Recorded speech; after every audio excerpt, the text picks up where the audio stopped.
ನಮಸ್ಕಾರ, ಇದು ನಮ್ಮ ಸ್ವರ್ಣ ನ್ಯೂಸ್. ಮೊದಲಿಗೆ ಹೆಡ್ಲೈನ್ಸ್. ಕೆಡಿಪಿ ಸಭೆಯಲ್ಲಿ ಸ್ವಪಕ್ಷೀಯ ಶಾಸಕರಿಂದಲೇ ಬಂಡಾಯ, ತಪ್ಪು ವರದಿ ನೀಡಿದ ಅಧಿಕಾರಿಗಳ ವಿರುದ್ಧ ಆಕ್ರೋಶ, ಪ್ರತಿಭಟನೆಯ ಎಚ್ಚರಿಕೆ ನೀಡಿದ ಶಾಸಕ ಪಿಎಂ ನರೇಂದ್ರ ಸ್ವಾಮಿ. ಶ್ರೀ ಮರಿದೇವರು ಶಿವಯೋಗಿ ಜೀವನದಿ ರಾಷ್ಟ್ರೀಯ ಪುರಸ್ಕಾರ, ಮಾಜಿ ಸಚಿವ ಸಿಎಸ್ ಪುಟ್ಟರಾಜು ಅವರಿಗೆ ಜೀವನದಿ ರಾಷ್ಟ್ರೀಯ ಪ್ರಶಸ್ತಿ ಪ್ರದಾನ, ಸಿಎಸ್ಪಿ ಸೇವಾ ಕಾರ್ಯಕ್ಕೆ ಗಣ್ಯರ ಮೆಚ್ಚುಗೆ. ಎಸ್ಸಿಪಿ ಟಿಎಸ್ಪಿ ಹಣ ವಾಪಸ್ಸಿಗೆ ಆಗ್ರಹಿಸಿ ಮಂಡ್ಯದಲ್ಲಿ ಪ್ರತಿಭಟನೆ, ದಲಿತ ಹಕ್ಕುಗಳ ಸಮಿತಿಯಿಂದ ಹೋರಾಟ, ಮಳವಳ್ಳಿಯಲ್ಲೂ ಹಿಂದೂಗಳ ರಕ್ಷಣೆಗೆ ಹಿಂದೂ ಪರ ಸಂಘಟನೆಗಳ ಹೋರಾಟ. ಕವಿ ಕಾವ್ಯಲೋಕನ ಉಪನ್ಯಾಸ ಕಾರ್ಯಕ್ರಮ ಯಶಸ್ವಿ, ಕರ್ನಾಟಕ ಲೇಖಕಿಯರ ಸಂಘದಿಂದ ಕಾರ್ಯಕ್ರಮ ಆಯೋಜನೆ, ಕನ್ನಡ ಭಾಷೆ ಉಳಿವಿಗೆ ಡಾಕ್ಟರ್ ಮೀರಾ ಶಿವಲಿಂಗಯ್ಯ ಕಳಕಳಿ. ಎರಡನೇ ದಿನಕ್ಕೆ ಕಾಲಿಟ್ಟ ವೈದ್ಯರ ಚಳವಳಿ, ಸ್ಟೇಫಂಡ್ ಹೆಚ್ಚಳಕ್ಕೆ ಪ್ರತಿಭಟನಾಕಾರರ ಆಗ್ರಹ, ಹೋರಾಟಕ್ಕೆ ಕರ್ನಾಟಕ ರಾಜ್ಯ ತುರ್ತು ಚಿಕಿತ್ಸಾ ವೈದ್ಯಾಧಿಕಾರಿಗಳ ಸಂಘ ಬೆಂಬಲ. ಮಳೆ ಪ್ರಮಾಣದ ವರದಿ ನೀಡುವ ವಿಚಾರದಲ್ಲಿ ಅಧಿಕಾರಿಗಳು ತಪ್ಪು ಮಾಹಿತಿ ನೀಡಿದ ಹಿನ್ನೆಲೆಯಲ್ಲಿ ಶಾಸಕರುಗಳಾದ ಪಿಎಂ ನರೇಂದ್ರ ಸ್ವಾಮಿ ಹಾಗೂ ಮಧು ಜಿ ಮಾದೇಗೌಡ ಆಕ್ಷೇಪ ವ್ಯಕ್ತಪಡಿಸಿದರಲ್ಲದೆ, ಒಂದು ಹಂತದಲ್ಲಿ ನರೇಂದ್ರ ಸ್ವಾಮಿ ಸಿಟ್ಟಿಗೆದ್ದು ಪರಿಸ್ಥಿತಿ ಹೀಗೆ ಮುಂದುವರೆದರೆ ನಾನು ಹೋರಾಟ ಮಾಡಬೇಕಾಗುತ್ತದೆ ಎಂದು ಎಚ್ಚರಿಸಿದ ಘಟನೆ ಜಿಲ್ಲಾ ಉಸ್ತುವಾರಿ ಸಚಿವ ಚೆಲುವರಾಯಸ್ವಾಮಿ ಅಧ್ಯಕ್ಷತೆಯಲ್ಲಿ ನಡೆದ ಕೆಡಿಪಿ ಸಭೆಯಲ್ಲಿ ವ್ಯಕ್ತವಾಯಿತು. ಜಿಲ್ಲಾ ಉಸ್ತುವಾರಿ ಸಚಿವ ಚೆಲುವರಾಯಸ್ವಾಮಿ ಅಧ್ಯಕ್ಷತೆಯಲ್ಲಿ ನಡೆದ ಕೆಡಿಪಿ ಸಭೆಯಲ್ಲಿ ನೀರಾವರಿ ನಿರ್ವಹಣೆ ಬಗ್ಗೆ ಮಧು ಮಾದೇಗೌಡ ಹಾಗೂ ಪಿಎಂ ನರೇಂದ್ರ ಸ್ವಾಮಿ ಆಕ್ಷೇಪ ವ್ಯಕ್ತಪಡಿಸಿದ ಘಟನೆ ನಡೆದಿದೆ. ಮಧುಜಿ ಮಾದೇಗೌಡ ಮಾತನಾಡಿ, ನಮ್ಮ ಮದ್ದೂರು ಭಾಗದಲ್ಲಿ ಮಳೆಯೇ ಆಗಿಲ್ಲ, ಆದರೂ ವರದಿಯಲ್ಲಿ ವಾಡಿಕೆಗಿಂತ ಹೆಚ್ಚುವರಿ ಮಳೆಯಾಗಿದೆ ಅಂತ ವರದಿ ಕೊಟ್ಟಿದ್ದೀರಿ, ಇದು ಸರಿಯಲ್ಲ, ಇದು ಸುಳ್ಳು ಮಾಹಿತಿ ಅಂತ ಹೇಳಿದರು.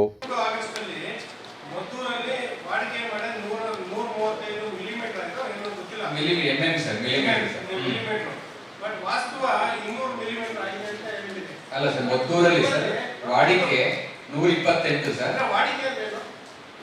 ಅಂದ್ರೆ ನಾರ್ಮಲ್ ಆಗಿ ರೈನ್ಫಾಲ್ ಅಂದ್ರೆ 10 years ವಾಸ್ತವ ಯಾವುದು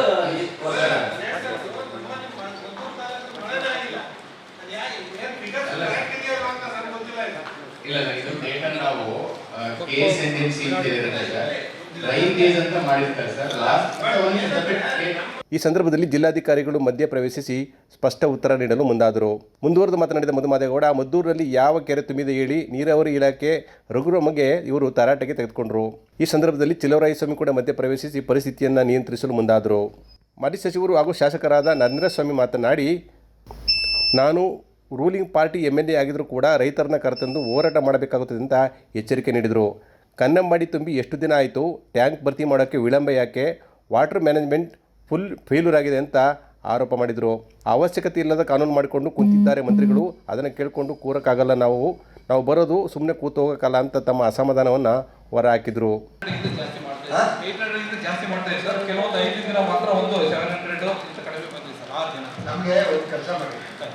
PBC ಕಾಂಟ್ರಿಬ್ಯೂಷನ್ ನಮ್ಮ ಭಾಗಕ್ಕೆ 400 ಬರ್ತದೆ. ಇಲ್ಲಿ ಏನಾಗ್ತಾ ಇದೆ, ಕೀಪ್ ಇಟ್ ಇನ್ ಮೈಂಡ್, ಇದೆ ಲಾಸ್ಟ್ ವಾರ್ನಿಂಗ್ ಅಂತ ಹೋದ್ರೆ TR notes I can't keep it. ರೈತರು ಕರ್ಕೊಂಡು ನಾನೇ ಇದು ಮಾಡ್ತೀನಿ, ರೂಲಿಂಗ್ ಪಾರ್ಟಿ ಎಲ್ಲ ತಗೊಂಡು PBC ಆವಾಗ ಕೂತ್ಕೊತೀರಿ. ನಿಜವಾಗ ಸಪ್ರೇಟ್ ಕೆಲಸಗಳು ಯಾವುದು? ನಾನು ಸಾರಿ, ನಾನು ಇದನ್ನ ತುಂಬಾ ನೊಂದು ಹೇಳ್ತಾ ಇದ್ದೀನಿ. ಕನ್ನಂಬಾಡಿ ತುಂಬ ಎಷ್ಟು ದಿನ ಆಯ್ತು, ಯಾಕೆ ನೀವು ವಾಟರ್ ಡ್ರಾ ಮಾಡ್ತಾರೆ? ಅದ್ರ ಜೊತೆಗೆ ಲಿಂಕ್ ಅನ್ನೋದ್ರಲ್ಲಿ ಏನ್ ಸಮಸ್ಯೆ ಇದೆ? ನಮಗೆ ಈ ಸುಕ್ಕಟಕ್ಕೆ ಬರೋದಕ್ಕೆ ಮೇಲ್ಭಾಗದಲ್ಲಿ ನೀರು ರೆಗ್ಯುಲರ್ ಆಗಿ ಗೇಜ್ ಬರ್ತಾ ಇದೆ ಇಲ್ವಾ?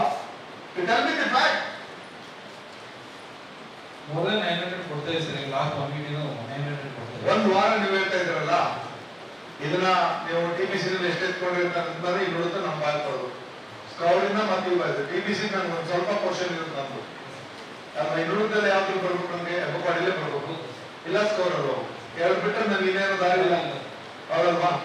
ಇದ್ರಲ್ಲಿ ಎಷ್ಟು ಕೇಸ್ ಕೊಟ್ಟಿದ್ರೆ, ಎಷ್ಟು ದಿನದಿಂದ ಕೊಟ್ಟಿದ್ರೆ, ಇಷ್ಟೇ ತಾನೇ. ನೀರೇ ಬಂದಿಲ್ಲ ಅಂದ್ರೆ ನೀರು ಹೋಗಲಾದ್ರು ಇಲ್ಲಿಗೆ. Water management is not correct. Since from day one tank filler, KRS filler ಆಗಿದ್ದ water management to be end. ನಾವು ಮೊದಲಿಂದ ಹೇಳ್ತಾ ಇದೀವಿ, ಕೈಲಿ ನೀವು ಮೊದಲು ಕೊಡ್ರಪ್ಪ, ಆಮೇಲೆ ಮಾಡ್ರಪ್ಪ ಅಂತೀವಿ. ನೀವು ಮತ್ತೆ ಅದೇ ಯಥಾಸ್ಥಿತಿ ಇಟ್ಕೊಂಡಿದ್ರಿ. ಇದ್ರ ಜೊತೆಗೆ ಕಾನೂನು ತಂದಿದ್ದಾರೆ ಮಂತ್ರಿಗಳು. ಪ್ರಯೋಜನ ಇರತಕ್ಕಂಥ ಕಾನೂನು ನಾವು ಇಲ್ಲಿ ಇಟ್ಕೊಂಡು ಪುಸ್ತಕದಲ್ಲಿ ಓದ್ಕೊಂಡು ಬೇಕು ಓದ್ಕೊಂಡು ಕೂತ್ಕೊಳ್ಳೋಣ. ಮಂಡ್ಯದ ಜಿಲ್ಲಾ ಪಂಚಾಯಿತಿಯ ಕಾವೇರಿ ಸಭಾಂಗಣದಲ್ಲಿ ಮಂಡ್ಯ ಜಿಲ್ಲಾ ಉಸ್ತುವಾರಿ ಸಚಿವ ಎನ್ ಚೆಲುವರಾಯಸ್ವಾಮಿ ಅವರ ನೇತೃತ್ವದಲ್ಲಿ ಕೆಡಿಪಿ ಸಭೆ ನಡೆಯಿತು. ಸಭೆಯಲ್ಲಿ ವಿವಿಧ ವಿಚಾರಗಳ ಬಗ್ಗೆ ಅಧಿಕಾರಿಗಳೊಂದಿಗೆ ಚರ್ಚಿಸಿ ಅಭಿವೃದ್ಧಿ ಕೆಲಸಗಳ ಬಗ್ಗೆ ಜನಪ್ರತಿನಿಧಿಗಳು ಮಾಹಿತಿ ಪಡೆದುಕೊಂಡರು. ಈ ಸಂದರ್ಭದಲ್ಲಿ ಮಾತನಾಡಿದ ಸಚಿವ ಎನ್ ಚೆಲುವರಾಯಸ್ವಾಮಿ, ಕೃಷ್ಣರಾಜಸಾಗರ ಸುಭದ್ರವಾಗಿದೆ, ಯಾವುದೇ ಆತಂಕ ಬೇಡ ಎಂದು ತಿಳಿಸಿದರು. KRS ಅಲ್ಲಿ ನಾವೀಗಾಗಲೇ ಮೊನ್ನೆ ಟೆಸ್ಟ್ ರಿಪೋರ್ಟ್ ಬಂದಿದೆ, ಸ್ಟಿಲ್ ಯಾವುದೇ ಥರದ ತೊಂದರೆ ಇಲ್ಲ ಅನ್ನೋದನ್ನು ಕೊಟ್ಟಿದ್ದಾರೆ. ಸೊ 100 ವರ್ಷ ಹತ್ತತ್ರ ಆಗ್ತಾ ಇರೋದ್ರಿಂದ ಇದನ್ನು ಎಚ್ಚರಿಕೆ ವಹಿಸಿ ರಿಪೋರ್ಟನ್ನು ತೊಗೊಂಡಿದ್ದೀವಿ. ಆ ರಿಪೋರ್ಟ್ನಲ್ಲಿ ಯಾವುದೇ ಸಮಸ್ಯೆ ಇಲ್ಲ ಅಂತ ಬಂದಿದೆ. ಈಗ ಈ ಒಂದು ಸಮಸ್ಯೆ ಹಿನ್ನೆಲೆಯಲ್ಲಿ ಎಲ್ಲ ಡ್ಯಾಮ್ಗೂ ಸಹ ಒಂದು ಸಮಿತಿಯನ್ನು ರಚನೆ ಮಾಡ್ತೀವಿ ಅಂತ ಹೇಳಿದ್ದಾರೆ ಸಚಿವರು. ಮತ್ತು ಇನ್ನೂ ಎಚ್ಚರಿಕೆಯನ್ನು ವಹಿಸ್ತೀವಿ. ಜಿಲ್ಲೆಯಲ್ಲಿ 948 ಕೆರೆಗಳಿದ್ದು ಕೆರೆ ತುಂಬಿಸುವ ಪ್ರಕ್ರಿಯೆ ಚಾಲ್ತಿಯಲ್ಲಿರುತ್ತದೆ. ಈ ಬಾರಿ ಉತ್ತಮ ಮಳೆಯಾಗಿದ್ದು ಬೆಳೆಗಳಿಗೆ ನೀರಿನ ತೊಂದರೆ ಇಲ್ಲ. ತಾಂತ್ರಿಕ ತೊಂದರೆಗಳಿಂದ ಕೆಲವು ಭಾಗಗಳಿಗೆ ಕೃಷಿ ನೀರು ತಲುಪಿಸಿಲ್ಲ, ತಡವಾಗಿ ನೀರು ತಲುಪುತ್ತದೆ. ಇದನ್ನು ನೀರಾವರಿ ಇಲಾಖೆ ಅಧಿಕಾರಿಗಳು ರೈತರಿಗೆ ಮನವರಿಕೆ ಮಾಡಿಕೊಡಬೇಕು, ಇಲ್ಲವಾದಲ್ಲಿ ರೈತರಿಂದ ಹಲವಾರು ದೂರು ಬರುತ್ತದೆ ಎಂದು ತಿಳಿಸಿದರು. ಕಾವೇರಿ ಅಚ್ಚುಕಟ್ಟಿನಲ್ಲಿ ಹೆಚ್ಚಾಗಿ ಮಳೆಯಾಗಿದೆ. ಕೃಷಿ ಹಾಗೂ ಕೆರೆಗಳಿಗೆ ನೀರು ನೀಡಬೇಕು. ನೀರು ಹರಿಸುವ ಸಂದರ್ಭದಲ್ಲಿ ಜನಪ್ರತಿನಿಧಿಗಳಿಗೆ ತಿಳಿಸಬೇಕು. ಮಳವಳ್ಳಿ ಹಾಗೂ ಮದ್ದೂರು ತಾಲೂಕಿನ ಕೊನೆಯ ಭಾಗದಲ್ಲಿರುವ ಕೆರೆಗಳನ್ನು ಸಹ ತುಂಬಿಸಲು ಹೆಚ್ಚಿನ ಆದ್ಯತೆ ನೀಡಿ ಕೆಲಸ ನಿರ್ವಹಿಸಿ ಎಂದರು. ಇದು ಜುಲೈನಲ್ಲಿ ಡ್ಯಾಮ್ಗಳು ತುಂಬಿ ಆಷಾಢದಲ್ಲಿ ಪೂಜೆ ಮಾಡುವಂಥ ಒಂದು ಸಂದರ್ಭ ಸಿಕ್ಕಿರೋದು ಬಹಳ ಅಪರೂಪದ ಒಂದು ಸಂದರ್ಭ. KRS ಒಂದೇ ಅಲ್ಲ, ಈ ರಾಜ್ಯದ ಎಲ್ಲ ಡ್ಯಾಮ್ಗಳು ಸಹ ಇವತ್ತು ತುಂಬಿದೆ. ಅದರಲ್ಲಿ ಒಂದು ನಿನ್ನೆ ತುಂಗಭದ್ರಾ ಡ್ಯಾಮ್ನಲ್ಲಿ ಒಂದು ಗೇಟು ಸ್ವಲ್ಪ ಡ್ಯಾಮೇಜ್ ಆಗಿ ಆ ಭಾಗದ ರೈತರಿಗೆ ಒಂದು ಸಮಸ್ಯೆ ಆಗ್ತಕ್ಕಂಥ ಒಂದು ಸನ್ನಿವೇಶ ಉದ್ಭವ ಆಗಿದೆ. ಅದನ್ನು ಟೆಕ್ನಿಕಲ್ ಟೀಮು ಸರ್ಕಾರ ಗಮನ ಹರಿಸ್ತಾ ಇದೆ. ವರದಿಯನ್ನು ತರಿಸ್ಕೊಂಡು ಸೂಕ್ತವಾದಂಥ ಕ್ರಮವನ್ನು ಜರುಗಿಸುತ್ತೆ. ನಮ್ಮ ಜಿಲ್ಲೆಯ ವ್ಯಾಪ್ತಿನಲ್ಲಿ KRS 1,70,80,000 ನಾವು ಡಿಸ್ಚಾರ್ಜ್ ಬರುವಂಥ ಸನ್ನಿವೇಶ ನಮ್ಮ ಮುಂದೆ ಬಂತು. ಹೇಮಾವತಿ, ಆರಂಗಿ ಮತ್ತು ಕಬಿನಿ, ಕಾವೇರಿ ಅಚ್ಚುಕಟ್ಟಿನ KRS 4 ಡ್ಯಾಮ್ಗಳೇನಿದೆ, 4 ಡ್ಯಾಮ್ಗಳು ಸಹ ಫುಲ್ಲಾಗಿ ನಮ್ಮ KRS ಇಂದನೇ 1,70,80 ಬಿಡುವಂಥ ಸನ್ನಿವೇಶ ಬಿಟ್ಟು ತಕ್ಷಣ ಅದು 1-2 ದಿವಸದಲ್ಲೇ ಕಡಿಮೆ ಆಗಿರೋದ್ರಿಂದ ನಮಗೆ ಅಚ್ಚುಕಟ್ಟಿನ ಪ್ರದೇಶದಲ್ಲಿ ಏನೂ ಡ್ಯಾಮೇಜ್ ಆಗಿದೆ. ಸೊ ಈಗ ನಮಗೆ ಈ ವರ್ಷ ಯಾವುದೇ ಥರದ ಬೆಳೆಗೆ ಮತ್ತು ತೊಂದರೆ ಇಲ್ಲ ಅನ್ನುವಂಥದ್ದು ಆದರೂ ಅಚ್ಚುಕಟ್ಟಿನಲ್ಲಿ ಮಳೆ ನಮ್ಗೆ ಇನ್ನೂ ಬೇಕಾಗಿದ್ದರಿಂದ ನಾವು 2024-25ನೇ ಸಾಲಿನಲ್ಲಿ ಇಲಾಖೆಗಳಿಗೆ ಸರ್ಕಾರ ನಿಗದಿಪಡಿಸಿರುವ ಗುರಿ 100% ಸಾಧನೆ ಮಾಡಬೇಕು. ಡಿಸೆಂಬರ್ ಅಂತ್ಯದೊಳಗೆ 70% ಸಾಧನೆ ಮಾಡಿದರೆ 100% ಸಾಧನೆ ಮಾಡಬಹುದು ಎಂದರು. 2023-24ನೇ ಸಾಲಿಗೆ ಸಂಬಂಧಿಸಿದಂತೆ ಯಾವುದಾದರೂ ಕಾಮಗಾರಿ ಪ್ರಾರಂಭ ಬಾಕಿಯಾಗಿದ್ದಲ್ಲಿ ಸೆಪ್ಟೆಂಬರ್ ಮಾಹೆಯೊಳಗೆ ಪ್ರಾರಂಭವಾಗಬೇಕು. ಯಾವುದಾದರೂ ತೊಂದರೆ ಇದ್ದಲ್ಲಿ ಗಮನಕ್ಕೆ ತನ್ನಿ ಎಂದರು. ಜಮೀನಿಗೆ ಆಧಾರ್ ಸೀಡಿಂಗ್ ಮಾಡುವ ಕೆಲಸಕ್ಕೆ ಅಂತಿಮ ದಿನಾಂಕವನ್ನು ನಿಗದಿ ಮಾಡಿ ಕೆಲಸವನ್ನು ಚುರುಕುಗೊಳಿಸಿ ಮಾಲೀಕರ ಆಧಾರ್ ಕಾರ್ಡ್ ಸೀಡಿಂಗ್ ಕೆಲಸ ಮಾಡಿ ಯಾವುದೇ ತಪ್ಪುಗಳು ನಡೆಯದಂತೆ ನೋಡಿಕೊಳ್ಳಿ.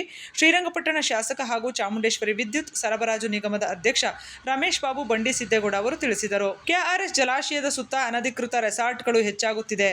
ಕೆಲವು ಕುಡಿಯುವ ನೀರಿನ ಮೂಲಗಳಿಗೆ ಕಾರ್ಖಾನೆಗಳಿಂದ ಕಲುಷಿತ ನೀರು ಮಿಶ್ರಣವಾಗುತ್ತಿದ್ದು ಆರೋಗ್ಯದ ಮೇಲೆ ಪರಿಣಾಮ ಬೀರಲಿದೆ ಎಂದು ಮಳವಳ್ಳಿ ಶಾಸಕ PM ನರೇಂದ್ರಸ್ವಾಮಿ ಅವರು ತಿಳಿಸಿದರು. ಸಭೆಯಲ್ಲಿ ಜಿಲ್ಲಾಧಿಕಾರಿ ಡಾಕ್ಟರ್ ಕುಮಾರ, ವಿಧಾನ ಪರಿಷತ್ ಶಾಸಕ ಮಧು ಜಿ ಮಾದೇಗೌಡ, ವಿಧಾನಸಭಾ ಶಾಸಕ HT ಮಂಜು, ರಾಜ್ಯ ಮಟ್ಟದ ಗ್ಯಾರಂಟಿ ಯೋಜನೆಗಳ ಅಧ್ಯಕ್ಷೆ ಪುಷ್ಪಾ ಅಮರನಾಥ್, MDCC ಬ್ಯಾಂಕ್ ಅಧ್ಯಕ್ಷ ಜೋಗಿಗೌಡ, ಮೂಡಾ ಅಧ್ಯಕ್ಷ ನಯೀಂ, ಜಿಲ್ಲಾ ಉಸ್ತುವಾರಿ ಕಾರ್ಯದರ್ಶಿ ವಿ ಅನ್ಬು ಕುಮಾರ್, ಜಿಲ್ಲಾ ಪಂಚಾಯತ್ ಮುಖ್ಯ ಕಾರ್ಯನಿರ್ವಾಹಕ ಅಧಿಕಾರಿ ಶೇಖ್ ತನ್ವೀರ್ ಆಸಿಫ್, ಜಿಲ್ಲಾ ಪೊಲೀಸ್ ವರಿಷ್ಠಾಧಿಕಾರಿ ಮಲ್ಲಿಕಾರ್ಜುನ ಬಾಲದಂಡಿ ಸೇರಿದಂತೆ ಇನ್ನಿತರ ಅಧಿಕಾರಿಗಳು ಉಪಸ್ಥಿತರಿದ್ದರು. ಪಾಂಡವಪುರ ತಾಲೂಕಿನ ಬೇಬಿ ಬೆಟ್ಟದ ದುರ್ದಂಡೇಶ್ವರಿ ಮಹಾಂತ ಶಿವಯೋಗಿಗಳ ಮಠದಲ್ಲಿ ಶ್ರೀ ಮರಿದೇವರ ಶಿವಯೋಗಿ ಮಹಾಸ್ವಾಮೀಜಿಗಳ 16ನೇ ವರ್ಷದ ಪುಣ್ಯ ಸ್ಮರಣೆ, 8ನೇ ವರ್ಷದ ಮಹಾರಥೋತ್ಸವ, ಮಹಾಚೇತನ ಶ್ರೀ ಮರಿದೇವರು ಶಿವಯೋಗಿ ಜೀವನದಿ ರಾಷ್ಟ್ರೀಯ ಪುರಸ್ಕಾರ, ಪ್ರಶಸ್ತಿ ಪುರಸ್ಕಾರ ಹಾಗೂ ಧಾರ್ಮಿಕ ಸಮಾರಂಭ ಯಶಸ್ವಿಯಾಗಿ ನಡೆಯಿತು.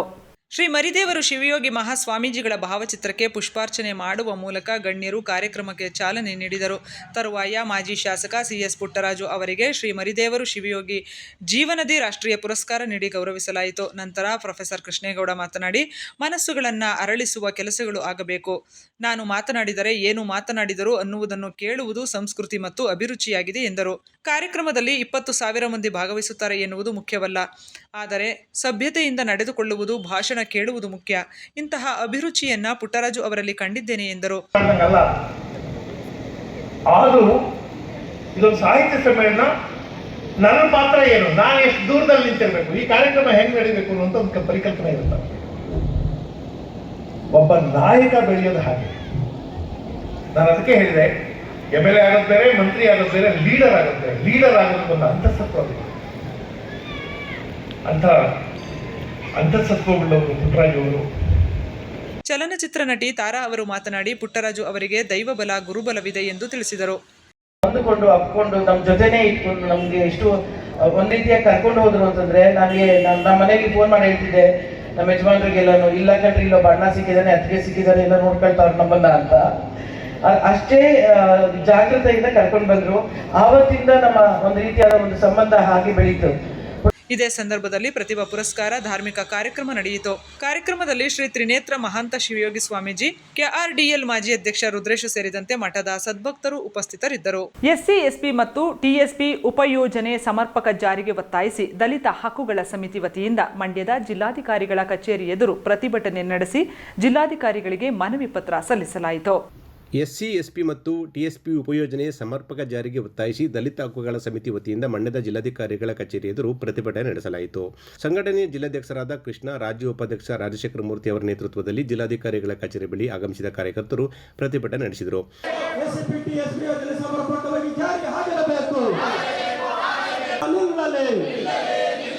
ದಲಿತರ ಬಗ್ಗೆ ಕಾಳಜಿಯಿಲ್ಲದ ಸರ್ಕಾರಕ್ಕೆ ಧಿಕ್ಕಾರ.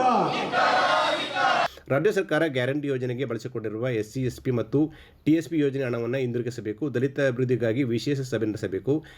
SC, SP, TSP ಯೋಜನೆ ಅನುಷ್ಠಾನದ ಬಗ್ಗೆ ಮೌಲ್ಯಮಾಪನ ನಡೆಸಬೇಕು. ಈ ಯೋಜನೆ ವಿಳಂಬ ಮಾಡಿರುವ ಅಧಿಕಾರಿಗಳ ವಿರುದ್ಧ ಕ್ರಮ ವಹಿಸಬೇಕು ಅಂತ ಆಗ್ರಹಿಸಿದರು. ಇನ್ನೊಂದು ರೀತಿಯಲ್ಲಿ ದಲಿತರಿಗೆ ಕೊಡತಕ್ಕಂಥ ಅನುದಾನವನ್ನ ಕಡಿತ ಮಾಡಿ ಅವ್ರ ಗ್ಯಾರಂಟಿಗಳಿಗೆ ಬಳಸ್ತಾ ಇರ್ತಕ್ಕಂಥದ್ದು ನಾವು ಕಾಣ್ತಾ ಇದ್ದೀವಿ. ಎಲ್ಲಿ SC, TSP ಯೋಜನೆ ಸಮರ್ಪಕವಾಗಿ ಜಾರಿ ಮಾಡಿದ್ರೆ ಇವತ್ತು ದಲಿತರ ಆದಾಯ ನಿಜವಾಗ್ಲೂ ಡಬಲ್ ಆಗ್ತಾ ಇತ್ತು. ನಮ್ಮ ರಾಜ್ಯದ ನಾಯಕರು ಹೇಳಿದ ರೀತಿಯಲ್ಲಿ ಟ್ಯಾಕ್ಸ್ ಕಟ್ಟೋ ಮಟ್ಟಕ್ಕೆ ಇವತ್ತು ನಮ್ಮ ದಲಿತರ ಆದಾಯ ತಲಾದಾಯ ಜಾಸ್ತಿ ಆಗ್ತಾ ಇತ್ತು. ಸೇರಿಸ್ತಾ ಇಲ್ಲ ಸ್ವಾಮಿ, ನಮಗೂ ಅವಕಾಶ ಕೊಡಿ, ದಲಿತರಾಗಿ ಹುಟ್ಟಿದಿವೆ, ಎಲ್ಲರೂ ಸಮಾನವಾಗಿ ಹೆಂಗೆ ದೇವಸ್ಥಾನಕ್ಕೆ ಹೋಗ್ಲಿಕ್ಕೆ ಅವಕಾಶ ಇದೆ, ಅಲ್ಲಿ ನಮಗೂ ಕೂಡ ಅವಕಾಶವನ್ನ ಕಲ್ಪಿಸ್ಕೊಡಿ ಅಂತ ನಾವು ಪ್ರೆಸ್ ಮೀಟ್ ಅನ್ನ ಮಾಡಿದ್ವಿ. ಆದರೆ ಜಿಲ್ಲಾಡಳಿತ ಯಾವುದೇ ರೀತಿಯಂತ ದಲಿತರ ಬಗ್ಗೆ ಜಾಗೃತಿಯನ್ನ ಮೂಡಿಸತಕ್ಕಂಥ ಯಾವುದೇ ಕಾರ್ಯಕ್ರಮಗಳನ್ನ ಹಾಕೊಳ್ತಾ ಇಲ್ಲ. SP, TSP ಯೋಜನೆಯನ್ನ ಜಾರಿಗೆ ತಂದಿರೋದು. ಆದ್ರೆ ಸಾಮಾಜಿಕ ನ್ಯಾಯದ ಹೆಸರೇಳ್ತಕ್ಕಂಥ, ದಲಿತರ ಪರವಾಗಿ ಇರ್ತೀನಿ ಅಂತ ಹೇಳ್ತಕ್ಕಂಥ ಮಾನ್ಯ ಮುಖ್ಯಮಂತ್ರಿಗಳು ಇತರೆ ಗ್ಯಾರಂಟಿ ಯೋಜನೆಗಳಿಗೆ ದಲಿತರ ಬಡವರ ಹಣವನ್ನ ಸುಮಾರು 24,000 ಕೋಟಿ ಎತ್ಕೊಂಡಿದ್ದಾರೆ. ಇದು ಅನ್ಯಾಯ, ಕಾಯ್ದೆಗೆ ವಿರುದ್ಧ. SC, SP ಯೋಜನೆಯ ಹಣವನ್ನ ಯಾವುದೇ ಕಾರಣಕ್ಕೂ ಇತರೆ ಯೋಜನೆಗಳಿಗೆ ಬಳಸಬಾರದು. ಪ್ರತಿಭಟನೆಯಲ್ಲಿ ಸಮಿತಿ ಜಿಲ್ಲಾ ಕಾರ್ಯದರ್ಶಿ ಅಂಬೋಜಿ, ಜಿಲ್ಲಾ ಉಪಾಧ್ಯಕ್ಷ KS ಶಿವಲಿಂಗಯ್ಯ, ಗಿರಿಜಮ್ಮ, ವಿಜಯೇಂದ್ರ ಕುಮಾರ್, ಪರಶುರಾಮ್, ರಾಜೇಶ್, ಬಸವರಾಜು ಸೇರಿದಂತೆ ಇತರರಿದ್ದರು. ಕರ್ನಾಟಕ ಲೇಖಕಿಯರ ಸಂಘ ಮಂಡ್ಯ ಜಿಲ್ಲಾ ಘಟಕದ ವತಿಯಿಂದ ಕವಿ ಕಾವ್ಯ ಲೋಕನ ಉಪನ್ಯಾಸ ಕಾರ್ಯಕ್ರಮ ನಗರದ ಜ್ಞಾನಸಾಗರ ಕ್ಯಾಂಪಸ್ನ STN ಸಭಾಂಗಣದಲ್ಲಿ ನಡೆಯಿತು. ನಗರದ ಹೊರವಲಯದಲ್ಲಿರುವ ಜ್ಞಾನಸಾಗರ ಕ್ಯಾಂಪಸ್ನಲ್ಲಿ ನಡೆದ ಸಮಾರಂಭವನ್ನು ಕರ್ನಾಟಕ ಲೇಖಕಿಯರ ಸಂಘದ ಮಂಡ್ಯ ಜಿಲ್ಲಾ ಘಟಕದ ಅಧ್ಯಕ್ಷರಾದ ಡಾಕ್ಟರ್ ಮೀರ ಶಿವಲಿಂಗಯ್ಯ ಗಿಡಕ್ಕೆ ನೀರೆರೆಯುವ ಮೂಲಕ ಉದ್ಘಾಟಿಸಿದರು. ನಂತರ ಮಾತನಾಡಿದವರು, ಪ್ರಪಂಚದಲ್ಲಿ 6,000 ಭಾಷೆಗಳಿಗೆ ಕರ್ನಾಟಕದಲ್ಲಿ 177 ಮಾತೃಭಾಷೆಗಳನ್ನು ಆಡುತ್ತಿದ್ದಾರೆ ಅಂತ ಹೇಳಿದರು. ದೇಶದಲ್ಲಿ ಭಾಷೆಗಳ ಆಧಾರದ ಮೇಲೆ ಏಕೀಕರಣ ಮಾಡಲಾಗಿದ್ದು, ನಮ್ಮ ಭಾಷೆಯ ಮೇಲೆ ನಿರಂತರವಾಗಿ ದಾಳಿ ನಡೆಸಲಾಗುತ್ತಿದೆ ಅಂತ ವಿಷಾದ ವ್ಯಕ್ತಪಡಿಸಿದರು. ಪ್ರಪಂಚದಲ್ಲಿ ಸುಮಾರು 6,000 ಭಾಷೆಗಳಿವೆ. ಕರ್ನಾಟಕದಲ್ಲೇ ಒಂದು ಗಣಿಕೆಯ ಪ್ರಕಾರ ಸುಮಾರು 177ಕ್ಕಿಂತ ಹೆಚ್ಚು ಮಾತೃಭಾಷೆಗಳನ್ನು ಆಡ್ತಾ ಇದ್ದಾರಂತೆ ನಮ್ಮ ಕರ್ನಾಟಕದ ಜನರು. ಅಷ್ಟೊಂದು ಬೇರೆ ಬೇರೆ ಥರ ಭಾಷೆಗಳನ್ನು ಮಾತಾಡ್ತಿದ್ದಾರೆ. ಸೊ ನಮ್ಮ ಈ ಒಂದು ಕರ್ನಾಟಕ ಅಂತ ಹೇಗೆ ಆಯಿತು, ಹರಿದು ಹಂಚಿ ಹೋಗಿದ್ದ ಕನ್ನಡ ದೇಶ ಮತ್ತು ಭಾಷೆ ತನ್ನ ಮೇಲಿಂದ ಒಂದು ಬೇರೆಯವರ ಆಕ್ರಮಣವನ್ನು, ಅಂದರೆ ಬೇರೆ ಭಾಷೆಗಳ ಆಕ್ರಮಣವನ್ನು ಬಿಡಿಸ್ಕೊಂಡು ಬೆಳಿಬೇಕು ಅನ್ನೋ ಹಂಬಲದಿಂದ ಕನ್ನಡ ಚಳುವಳಿಯನ್ನು ಮಾಡಿದ್ರು ನಮ್ಮ ಹಿರಿಯ ಸಾಹಿತಿಗಳು. ಹಾಗೆ ಭಾಷೆಯ ಆಧಾರದ ಮೇಲೆ ಒಂದು ಏಕೀಕರಣವಾಗಿದೆ. ನಮ್ಮ ಕನ್ನಡ ನಾಡು ಭಾಷೆಯ ಆಧಾರದ ಮೇಲೆ ಒಂದು ಏಕೀಕರಣ ಆಗಿದೆ. ವೇದಿಕೆಯಲ್ಲಿ ಸರೋಜಾ, ಡಾಕ್ಟರ್ ಮಂಗಳಾ, ಉಮಾ ಮಹೇಶ್ ಸೇರಿದಂತೆ ಇತರರಿದ್ದರು. ಇದೇ ಸಂದರ್ಭದಲ್ಲಿ ಕವಿಗಳು ಹಾಗೂ ಶಿಕ್ಷಕರಾದ ಕೊತ್ತೆತ್ತಿ ರಾಜುರವರ ಕಡಿಕೊಳ್ಳ ಮಣಿಪಾಳಪ್ಪ ಮತ್ತು ಸಂತ ಶಿಶುನಾಳ ಸರಿಪರ ತತ್ವಪದ ಹಾಗೂ ಹಿಂದುಮತಿ ಲವಣಿಯವರ ನನ್ನಾಸೆ ಎಂಬ ಕವನದ ಬಗ್ಗೆ ವಿಷಯ ಮಂಡನೆ ಮಾಡಲಾಯಿತು. ಅರಿಯದ ಗುರು ಅರಿಯದ ಶಿಷ್ಯಕ್ಕೆ ಗೊತ್ತಿಲ್ಲದೆ ಸಾಧ್ಯ. ಅದು ಹೆಂಗಾಗತ್ತೆ ಅಂತ ಹೇಳಿದ್ರೆ, ಕುರುಡನಿಗೆ ದಾರಿ ತೋರಿಸ್ತಾರೆ ಅಂತಾರೆ. ಕುರುಡನಿಗೆ ಯಾವ ದಾರಿ ತೋರಿಸ್ಬೇಕು? ಕಣ್ಣು ಇರುವವ ದಾರಿ ತೋರಿಸ್ಬೇಕಿದ್ದೇನಪ್ಪ. ನಿಜವಾಗ್ಲೂ ಅಷ್ಟೇ ಅದು ತಾತ್ವಿಕವಾದಂಥದ್ದು, ಒಳ್ಳೆಯ ನೋಡಿ. ಮತ್ತೆ ಈ ತತ್ವಪದಗಳ ವೈಶಿಷ್ಟ್ಯಗಳಿವೆ. ಸಾಗರ ಅನ್ನೋದು ಅತ್ಯಂತ ವಿಸ್ತಾರವಾದದ್ದು, ಅತ್ಯಂತ ಆಳವಾದದ್ದು. ಸಾಗರದಂತೆ ಅತ್ಯಂತ ವಿಸ್ತಾರವಾದ, ಆಳವಾದ, ಗಹನವಾದ ಅರ್ಥವುಳ್ಳ ವಿಚಾರಗಳನ್ನು ಅತ್ಯಂತ ಸರಳವಾಗಿ, ಸುಲಲಿತವಾಗಿ 6 ಭಾಷೆಯಲ್ಲಿ ಕಟ್ಟಿಕೊಂಡಿರುವಂತಹ ಒಂದು ಪ್ರಕಾರ ತತ್ವ. ಮಂಡ್ಯ ನಗರದ ಪಿಡಬ್ಲ್ಯೂಡಿ ಕಚೇರಿ ಆವರಣದಲ್ಲಿ ಗುತ್ತಿಗೆದಾರರ ಕ್ರೆಡಿಟ್ ಕೋಆಪರೇಟಿವ್ ಸೊಸೈಟಿ ನಿಯಮಿತ ಮಂಡ್ಯ ಜಿಲ್ಲೆ ಸಿವಿಲ್ ಗುತ್ತಿಗೆದಾರರ ಸಂಘದ ವತಿಯಿಂದ ಕೃಷಿ ಸಚಿವ ಹಾಗೂ ಮಂಡ್ಯ ಜಿಲ್ಲಾ ಉಸ್ತುವಾರಿ ಸಚಿವ ಎನ್ ಚೆಲುವರಾಯಸ್ವಾಮಿ ಅಭಿನಂದನಾ ಸಮಾರಂಭ ನಡೆಯಿತು. ಮಂಡ್ಯ ನಗರದ ಪಿಡಬ್ಲ್ಯೂಡಿ ಕಚೇರಿ ಆವರಣದಲ್ಲಿ ಗುತ್ತಿಗೆದಾರರ ಕ್ರೆಡಿಟ್ ಕೋಆಪರೇಟಿವ್ ಸೊಸೈಟಿ ನಿಯಮಿತ ಮಂಡ್ಯ ಜಿಲ್ಲೆ ಸಿವಿಲ್ ಗುತ್ತಿಗೆದಾರರ ಸಂಘದ ವತಿಯಿಂದ ಕೃಷಿ ಸಚಿವ ಹಾಗೂ ಮಂಡ್ಯ ಜಿಲ್ಲಾ ಉಸ್ತುವಾರಿ ಸಚಿವ ಎನ್ ಚೆಲುವರಾಯಸ್ವಾಮಿ ಅಭಿನಂದನಾ ಸಮಾರಂಭ ಜರುಗಿತು. ಕೃಷಿ ಸಚಿವ ಎನ್ ಚೆಲುವರಾಯಸ್ವಾಮಿ ಜ್ಯೋತಿ ಬೆಳಗಿಸುವ ಮೂಲಕ ಕಾರ್ಯಕ್ರಮ ಉದ್ಘಾಟಿಸಿದರು. ನಂತರ ಸಚಿವರಿಗೆ ಮಂಡ್ಯ ಜಿಲ್ಲಾ ಗುತ್ತಿಗೆದಾರರ ಸಂಘ ಹಾಗೂ ಗುತ್ತಿಗೆದಾರರ ಕ್ರೆಡಿಟ್ ಕೋಆಪರೇಟಿವ್ ಸೊಸೈಟಿ ವತಿಯಿಂದ ಅಭಿನಂದನೆ ಸಲ್ಲಿಸಲಾಯಿತು. ನಂತರ ಮಾತನಾಡಿದ ಅವರು, ಗುತ್ತಿಗೆದಾರರ ಸಮಸ್ಯೆ ಇವತ್ತಿಂದಲ್ಲ, ಹಿಂದೆ ಆಡಳಿತ ನಡೆಸಿದವರು 1 ಲಕ್ಷಕ್ಕೂ ಹೆಚ್ಚು ಕೋಟಿ ಹಣವನ್ನು ಪೆಂಡಿಂಗ್ ಇಟ್ಟು ಹೋಗಿದ್ದಾರೆ. 5 ರಿಂದ 50 ಲಕ್ಷ ರೂಪಾಯಿವರೆಗೆ ಹಣ ನೀಡುತ್ತಿದ್ದು ಮುಂದಿನ ದಿನಗಳಲ್ಲಿ ಹಂತ ಹಂತವಾಗಿ ಹಣ ನೀಡಲಾಗುವುದು ಅಂತ ಹೇಳಿದರು. ಗುತ್ತಿಗೆದಾರರ ಕ್ರೆಡಿಟ್ ಕೋಆಪರೇಟಿವ್ ಸೊಸೈಟಿ ಅಧ್ಯಕ್ಷರಾದ KT ಹನುಮಂತ ಮಾತನಾಡಿ, KRS ತುಂಬಿದೆ, ಮೈಸೂರು ಕಾರ್ಖಾನೆ ಆರಂಭವಾಗಿದೆ, ಇವೆರಡರಾದರೆ ಜಿಲ್ಲೆಯ ಸಮಸ್ಯೆ ಬಗೆಹರಿದಂತೆ ಎಂದರು. ನಮ್ಮ ಮಂಡ್ಯ ಜಿಲ್ಲೆಗೆ ಒಂದು ಒಳ್ಳೆಯದಾಗಿದೆ. ಯಾಕೆಂತಂದ್ರೆ ಈಗಾಗಲೇ ನಮ್ಮ ಜಿಲ್ಲೆಯ ಜೀವನಾಡಿ ಕಾವೇರಿ KRS ಅಣೆಕಟ್ಟು ತುಂಬಿದೆ ಮತ್ತು ಸಕ್ಕರೆ ಕಾರ್ಖಾನೆ ಈಗಾಗಲೇ ಪ್ರಾರಂಭ ಆಗಿದೆ. ಇವೆರಡು ಸಮಸ್ಯೆಗಳು ಬಗೆಹರಿದ್ರೆ ನಮ್ಮ ಜಿಲ್ಲೆಯ ಮುಕ್ಕಾಲು ಭಾಗ ಸಮಸ್ಯೆ ಬಗೆಹರಿದಂಗೆ. ಬೇರೆ ಸಮಸ್ಯೆಗಳಿಗೆ ನಮ್ಮ ನಾಯಕರು ಒಂದು ಇದನ್ನು ಕೊಡ್ಬೋದು, ಟೈಮನ್ನು ಕೊಡ್ಬೋದು. ಹಾಗಾಗಿ ಇವತ್ತು ನಮ್ಮ ಗುತ್ತಿಗೆದಾರರ ಕೋಆಪರೇಟಿವ್ ಸೊಸೈಟಿ ಮತ್ತೆ ಗುತ್ತಿಗೆದಾರರ ಸಂಘ ಎರಡೂ ಸಂಸ್ಥೆಗಳ ಸಂಯುಕ್ತ ಆಶ್ರಯದಲ್ಲಿ ನಾವು ಸಚಿವರಿಗೆ ಒಂದು ಅಭಿನಂದನೆಯನ್ನು ಮಾಡಬೇಕು ಮತ್ತು ನಮ್ಮ ಕಷ್ಟ ಸುಖಗಳನ್ನು ಹೇಳ್ಕೋಬೇಕು ಅಂತೇಳಿ. ಕಾರ್ಯಕ್ರಮದಲ್ಲಿ ಮಂಡ್ಯ ಜಿಲ್ಲಾ ಗುತ್ತಿಗೆದಾರರ ಸಂಘದ ಅಧ್ಯಕ್ಷರಾದ ಯತಿರಾಜ್, ಪಿಡಬ್ಲ್ಯೂಡಿ ವಿಭಾಗದ ಕಾರ್ಯಪಾಲಕ ಅಭಿಯಂತರ ಹರ್ಷ, CNLC ವಿಭಾಗದ ಕಾರ್ಯಪಾಲಕ ಅಭಿಯಂತರ ನಂಜುಂಡೇಗೌಡ, ತ್ಯಾಗರಾಜು, ಮಂಜುನಾಥ್, ನವೀನ್ ಕುಮಾರ್, GP ಸೇರಿದಂತೆ ಇತರೆ ಪದಾಧಿಕಾರಿಗಳು ಮತ್ತು ನಿರ್ದೇಶಕರು ಹಾಜರಿದ್ದರು. ಮಂಡ್ಯ ಜಿಲ್ಲಾ ಪೊಲೀಸ್ ಇಲಾಖೆ ವತಿಯಿಂದ ಮಂಡ್ಯ ನಗರದ ಪೊಲೀಸ್ ಕವಾಯತು ಮೈದಾನದಲ್ಲಿ ಮಾಂಡವ್ಯ ರಕ್ಷಣಾ ಪಡೆ ದ್ವಿಚಕ್ರ ಗಸ್ತು ವಾಹನಗಳಿಗೆ ಹಸಿರು ಬಾವುಟ ತೋರಿಸುವ ಮೂಲಕ ಮಂಡ್ಯ ಜಿಲ್ಲಾ ಉಸ್ತುವಾರಿ ಸಚಿವ ಎನ್ ಚೆಲುವರಾಯಸ್ವಾಮಿ ಚಾಲನೆ ನೀಡಿದರು. ಮಂಡ್ಯ ಜಿಲ್ಲಾ ಪೊಲೀಸ್ ಇಲಾಖೆ ವತಿಯಿಂದ ಮಂಡ್ಯ ನಗರದ ಪೊಲೀಸ್ ಕವಾಯತು ಮೈದಾನದಲ್ಲಿ ಮಾಂಡವ್ಯ ರಕ್ಷಣಾ ಪಡೆ ದ್ವಿಚಕ್ರ ಗಸ್ತು ವಾಹನಗಳಿಗೆ ಚಾಲನೆ ನೀಡಲಾಯಿತು. ಮಂಡ್ಯ ಜಿಲ್ಲಾ ಉಸ್ತುವಾರಿ ಸಚಿವರಾದ ಎನ್ ಚೆಲುವರಾಯಸ್ವಾಮಿ ಅವರು ಹಸಿರು ಬಾವುಟ ತೋರಿಸುವ ಮೂಲಕ ಚಾಲನೆ ನೀಡಿದರು. ಈ ಸಂದರ್ಭದಲ್ಲಿ ಮಾತನಾಡಿದ ಜಿಲ್ಲಾ ಪೊಲೀಸ್ ವರಿಷ್ಠಾಧಿಕಾರಿ ಮಲ್ಲಿಕಾರ್ಜುನ ಬಾಲದಂಡಿ ಅವರು, ಮಂಡ್ಯದಲ್ಲಿ ದ್ವಿಚಕ್ರ ವಾಹನ ರಕ್ಷಣಾ ಪಡೆಯನ್ನು ಮಾಡಲಾಗಿದ್ದು ಮಹಿಳೆಯರು ಮತ್ತು ಮಕ್ಕಳ ರಕ್ಷಣೆಗೆ ಇದರ ಮೂಲ ಉದ್ದೇಶವಾಗಿದೆ ಅಂತ ಹೇಳಿದರು. ಮಂಡ್ಯ ಜಿಲ್ಲಾ ಕೇಂದ್ರಕ್ಕೆ 10 ವಾಹನ, ಉಳಿದ ತಾಲೂಕುಗಳಿಗೆ ತಲಾ 5 ವಾಹನಗಳನ್ನು ನೀಡಲಾಗುತ್ತಿದ್ದು ಈ ವಾಹನಗಳು ಗಸ್ತು ನಡೆಸಲಿವೆ. ಸೂಕ್ತ ಪ್ರದೇಶದಲ್ಲಿ ಅಪರಾಧಗಳನ್ನು ತಡೆಯಲು ಇದು ಸಹಕಾರಿಯಾಗಿದೆ ಅಂತ ಹೇಳಿದರು.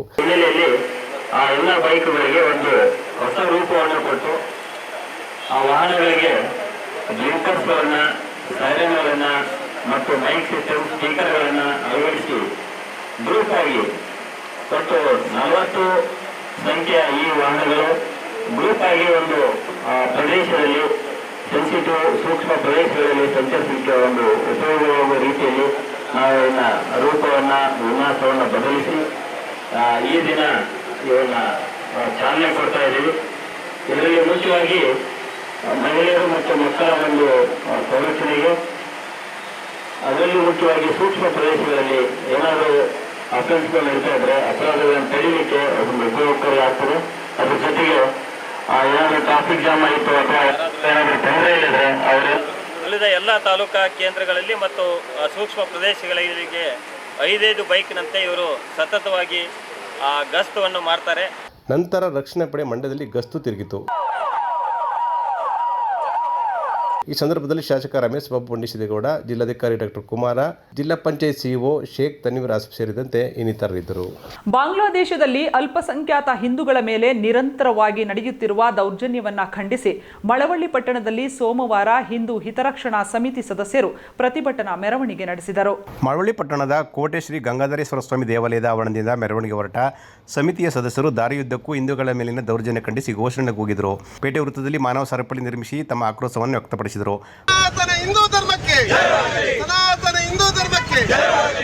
ಪಟ್ಟಣದ ಪ್ರಮುಖ ರಸ್ತೆಗಳಲ್ಲಿ ಸಾಗಿದ ಮೆರವಣಿಗೆ ಕೆಎಸ್ಆರ್ಟಿಸಿ ಬಸ್ ನಿಲ್ದಾಣದ ಮುಂಭಾಗ ಮುಕ್ತಾಯಗೊಂಡಿತು. ಈ ಸಂದರ್ಭದಲ್ಲಿ ಮಾತನಾಡಿದ ಸಮಿತಿಯ ಮುಖಂಡರು ಆದ ವಕೀಲ ಶ್ರೀಕಂಠಸ್ವಾಮಿ, ಬಾಂಗ್ಲಾದೇಶದಲ್ಲಿ ಅಲ್ಪಸಂಖ್ಯಾತ ಹಿಂದೂಗಳ ಮೇಲೆ ಅಲ್ಲಿನ ಜಿಹಾದಿಗಳು ನಡೆಸುತ್ತಿರುವ ಹಿಂಸೆ ದೌರ್ಜನ್ಯ ಖಂಡನೀಯ ಅಂತ ಹೇಳಿದರು. ಪಡೆದು ಈಗ ಅಲ್ಲಿ ಹಿಂದೂಗಳನ್ನ ಮಾರಣ ಹೋಮ ಮಾಡ್ತಾ ಇದ್ದಾರೆ. ನೀವು ಕಳೆದ ಅನೇಕ ದಿನಗಳಿಂದ ಟಿವಿಯಲ್ಲಿ ನೋಡ್ತಾ ಇರ್ಬೋದು, ಸೋಷಿಯಲ್ ಮೀಡಿಯಾದಲ್ಲಿ ನೋಡ್ತಾ ಇರ್ಬೋದು, ಅತ್ಯಂತ ಹೀನಾಯವಾಗಿ ಹಿಂದೂಗಳನ್ನ ಕಗ್ಗೊಲೆ ಮಾಡ್ತಾ ಇದ್ದಾರೆ, ಅತ್ಯಾಚಾರ ಮಾಡ್ತಾ ಇದ್ದಾರೆ, ಅವರ ಮನೆಗಳಿಗೆ ಬೆಂಕಿ ಹಾಕ್ತಾ ಇದ್ದಾರೆ. ಅದಲ್ಲದೆ ಹಿಂದೂ ದೇವಾಲಯಗಳನ್ನ ನಾಶ ಮಾಡ್ತಾ ಇದ್ದಾರೆ. ಈಗಲಾದರೂ ನೀವೆಲ್ಲ ಎಚ್ಚೆತ್ತಬೇಕು. ಹಿಂದೂಗಳು ಕೇವಲ ಬಾಂಗ್ಲಾದಲ್ಲಿ ನಡೀತಾ ಇದೆ, ನಮ್ಮಲ್ಲಲ್ಲ ಅಂತ ಅನೇಕ ಸೋಷಿಯಲ್ ಮೀಡಿಯಾದಲ್ಲಿ ಕಾಮೆಂಟ್ ಮಾಡ್ತಾರೆ. ಆದರೆ ಅಲ್ಲಿ ನಡೀತಾ ಇರುವಂತಹ ಒಂದು ಘಟನೆ ಭಾರತಕ್ಕೆ ಮರುಕಳಿಸೋದು ಅಷ್ಟು ಸಮಯವನ್ನು ತಗೊಳ್ಳೋದಿಲ್ಲ. ಇಂತಹ ಜಿಹಾದಿಗಳನ್ನ ಈ ಮೆಟ್ಟಿ ನಿಲ್ಲಬೇಕು ಅಂದರೆ ಇಡೀ ವಿಶ್ವದಲ್ಲಿ ಇರುವಂತಹ ಎಲ್ಲ ಹಿಂದೂಗಳು ಒಗ್ಗೂಡಬೇಕು. ಪ್ರತಿಭಟನೆಯಲ್ಲಿ ಪದಾಧಿಕಾರಿಗಳು ಪಾಲ್ಗೊಂಡಿದ್ದರು. ಸ್ಟೇಫಂಡ್ ಹೆಚ್ಚಿಸಬೇಕೆಂದು ಒತ್ತಾಯಿಸಿ ಮಂಡ್ಯ ನಗರದ ಮಿಮ್ಸ್ ಆವರಣದಲ್ಲಿ Karnataka association of resident doctors group ವತಿಯಿಂದ ನಡೆಯುತ್ತಿರುವ ಮೌನ ಪ್ರತಿಭಟನೆ 2ನೇ ದಿನವೂ ಮುಂದುವರೆದಿದ್ದು, ಇಂದು ಕರ್ನಾಟಕ ರಾಜ್ಯ ತುರ್ತು ಚಿಕಿತ್ಸಾ ವೈದ್ಯಾಧಿಕಾರಿಗಳ ಸಂಘ ಬೆಂಬಲವನ್ನು ಸೂಚಿಸಿದರು. ಸ್ಟೈಪೆಂಡ್ ಹೆಚ್ಚಿಸಬೇಕೆಂದು ಒತ್ತಾಯಿಸಿ ಮಂಡ್ಯ ನಗರದ ಮಿಮ್ಸ್ ಆವರಣದಲ್ಲಿ Karnataka association of resident doctors group ವತಿಯಿಂದ ನಡೆಯುತ್ತಿರುವ ಮೌನ ಪ್ರತಿಭಟನೆ ನಿರಂತರವಾಗಿ ಮುಂದುವರೆದಿದ್ದು, ಕರ್ನಾಟಕ ರಾಜ್ಯ ತುರ್ತು ಚಿಕಿತ್ಸಾ ವೈದ್ಯಾಧಿಕಾರಿಗಳ ಸಂಘ ಹೋರಾಟಕ್ಕೆ ಬೆಂಬಲ ಸೂಚಿಸಿದೆ. ಈ ಸಂದರ್ಭದಲ್ಲಿ ಮಾತನಾಡಿದ ಕರ್ನಾಟಕ ರಾಜ್ಯ ತುರ್ತು ಚಿಕಿತ್ಸಾ ವೈದ್ಯಾಧಿಕಾರಿಗಳ ಸಂಘದ ಕಾರ್ಯದರ್ಶಿ ಯೋಗೇಂದ್ರ ಕುಮಾರ್, ಸ್ಥಾನೀಯ ವೈದ್ಯರು ಶಿಷ್ಯ ವೇತನ ಹೆಚ್ಚಿಸುವಂತೆ ನಡೆಸುತ್ತಿರುವ ಪ್ರತಿಭಟನೆ ನ್ಯಾಯಯುತವಾಗಿದ್ದು, ಆಸ್ಪತ್ರೆಗಳಲ್ಲಿ ಬೇಸಿಕ್ ಫಿಲ್ಲರ್ಗಳಾಗಿ ಕೆಲಸ ನಿರ್ವಹಿಸುವ ಸ್ಥಾನೀಯ ವೈದ್ಯರ ಮನವಿಗೆ ಸಚಿವರಾದ ಶರಣಪ್ರಕಾಶ್ ಪಾಟೀಲ್ ಸ್ಪಂದಿಸಬೇಕು. ಜಿಲ್ಲಾ ಉಸ್ತುವಾರಿ ಸಚಿವ ಚಲವರಾಯಸ್ವಾಮಿ ಹಾಗೂ ಶಾಸಕ ರವಿಕುಮಾರ್ ಗಣಿಗ ಕಿರಿಯ ಸ್ಥಾನಿಕ ವೈದ್ಯರ ಮನವಿಯನ್ನು ಸಕಾರಾತ್ಮಕವಾಗಿ ಪರಿಗಣಿಸಬೇಕು ಅಂತ ಹೇಳಿದರು. ಕರ್ನಾಟಕ ಸ್ಥಾನೀಯ ವೈದ್ಯಾಧಿಕಾರಿಗಳ ಸಂಘ ಏನು ಒಂದು ಹೋರಾಟವನ್ನು ಮಾಡ್ತಿದ್ದಾರೆ, ಈ ಹೋರಾಟ ನ್ಯಾಯಸಮ್ಮತವಾಗಿದೆ ಅಂತ ಬೇಷರತ್ತಾಗಿ ನಾವು ಇವರು ಹೋರಾಟಕ್ಕೆ ಬೆಂಬಲವನ್ನು ಕರ್ನಾಟಕ ರಾಜ್ಯ ತುರ್ತು ಚಿಕಿತ್ಸಾ ವೈದ್ಯಾಧಿಕಾರಿಗಳ ಸಂಘ ಬೆಂಬಲವನ್ನು ಸೂಚಿಸ್ತಾ ಇದೆ. ಇವರು ಸ್ಥಾನೀಯ ವೈದ್ಯಾಧಿಕಾರಿಗಳು ಶಿಷ್ಯ ವೇತನ ಜೊತೆಗೆ ಅವರ ಆರ್ಥಿಕ ಭದ್ರತೆ ಮತ್ತು ಜೀವ ಭದ್ರತೆ ಮತ್ತು ಅವರಿಗೆ ಒಂದು ಸೆಕ್ಯುರಿಟಿ, ಕಾನೂನಾತ್ಮಕವಾದ ರಕ್ಷಣೆಗಳನ್ನು ನಾವು ಕೆಲಸ ಮಾಡೋ ಸಂದರ್ಭದಲ್ಲಿ ಬೇಕು ಅಂತ ಹೇಳಿ ಇವತ್ತು ಏನು ಹೋರಾಟ ಮಾಡ್ತಿದ್ದಾರೆ. ಅವರಿಗೆ ಒಂದು ಆರೋಗ್ಯ ವಿಮೆ ಇಲ್ಲ, ಒಂದು ಜೀವ ವಿಮೆ ಇಲ್ಲ, ಯಾವುದೇ ಭದ್ರತೆ ಇಲ್ಲದೆ ಹಗಲು ರಾತ್ರಿ 24/7 ನಮ್ಮ ಸ್ಥಾನೀಯ ವೈದ್ಯಾಧಿಕಾರಿಗಳು ಕೆಲಸ ಮಾಡ್ತಾಯಿದ್ದಾರೆ. ಇವರು ಹೋರಾಟ ನ್ಯಾಯಸಮ್ಮತವಾಗಿದೆ ಇರೋದ್ರಿಂದ ಕೂಡಲೇ ಸರ್ಕಾರ ಸ್ಪಂದಿಸಿ ಇವರ ಸಮಸ್ಯೆಗಳನ್ನು ಆಲಿಸಿ ಇವರಿಗೆ ಸೂಕ್ತವಾದ ಕಾನೂನಿನ ರಕ್ಷಣೆ ಮತ್ತು ಆರೋಗ್ಯ ಭದ್ರತೆ, ಜೀವ ಭದ್ರತೆ ಜೊತೆಗೆ ಶಿಷ್ಯ ವೇತನವನ್ನು ಒಂದು ಗೌರವಾತ್ಮಕವಾಗಿ ಹೆಚ್ಚು ಮಾಡಬೇಕು ಅಂತ ಏನು ಹೋರಾಟ ಮಾಡಿದ್ದಾರೆ ಇದಕ್ಕೆ ಸ್ಪಂದಿಸಲಿ ಅಂತ ನಾನು ಈ ಸಂದರ್ಭದಲ್ಲಿ ಕೋರ್ಕೋತೀನಿ. ಪ್ರತಿಭಟನೆಯಲ್ಲಿ ಡಾಕ್ಟರ್ ಚೇತನ್, ಡಾಕ್ಟರ್ ರೋಹನ್ ಸೇರಿದಂತೆ ಮಿಮ್ಸ್ ಆಸ್ಪತ್ರೆಯ ರೆಸಿಡೆಂಟ್ ವೈದ್ಯರು ಭಾಗಿಯಾಗಿದ್ದರು.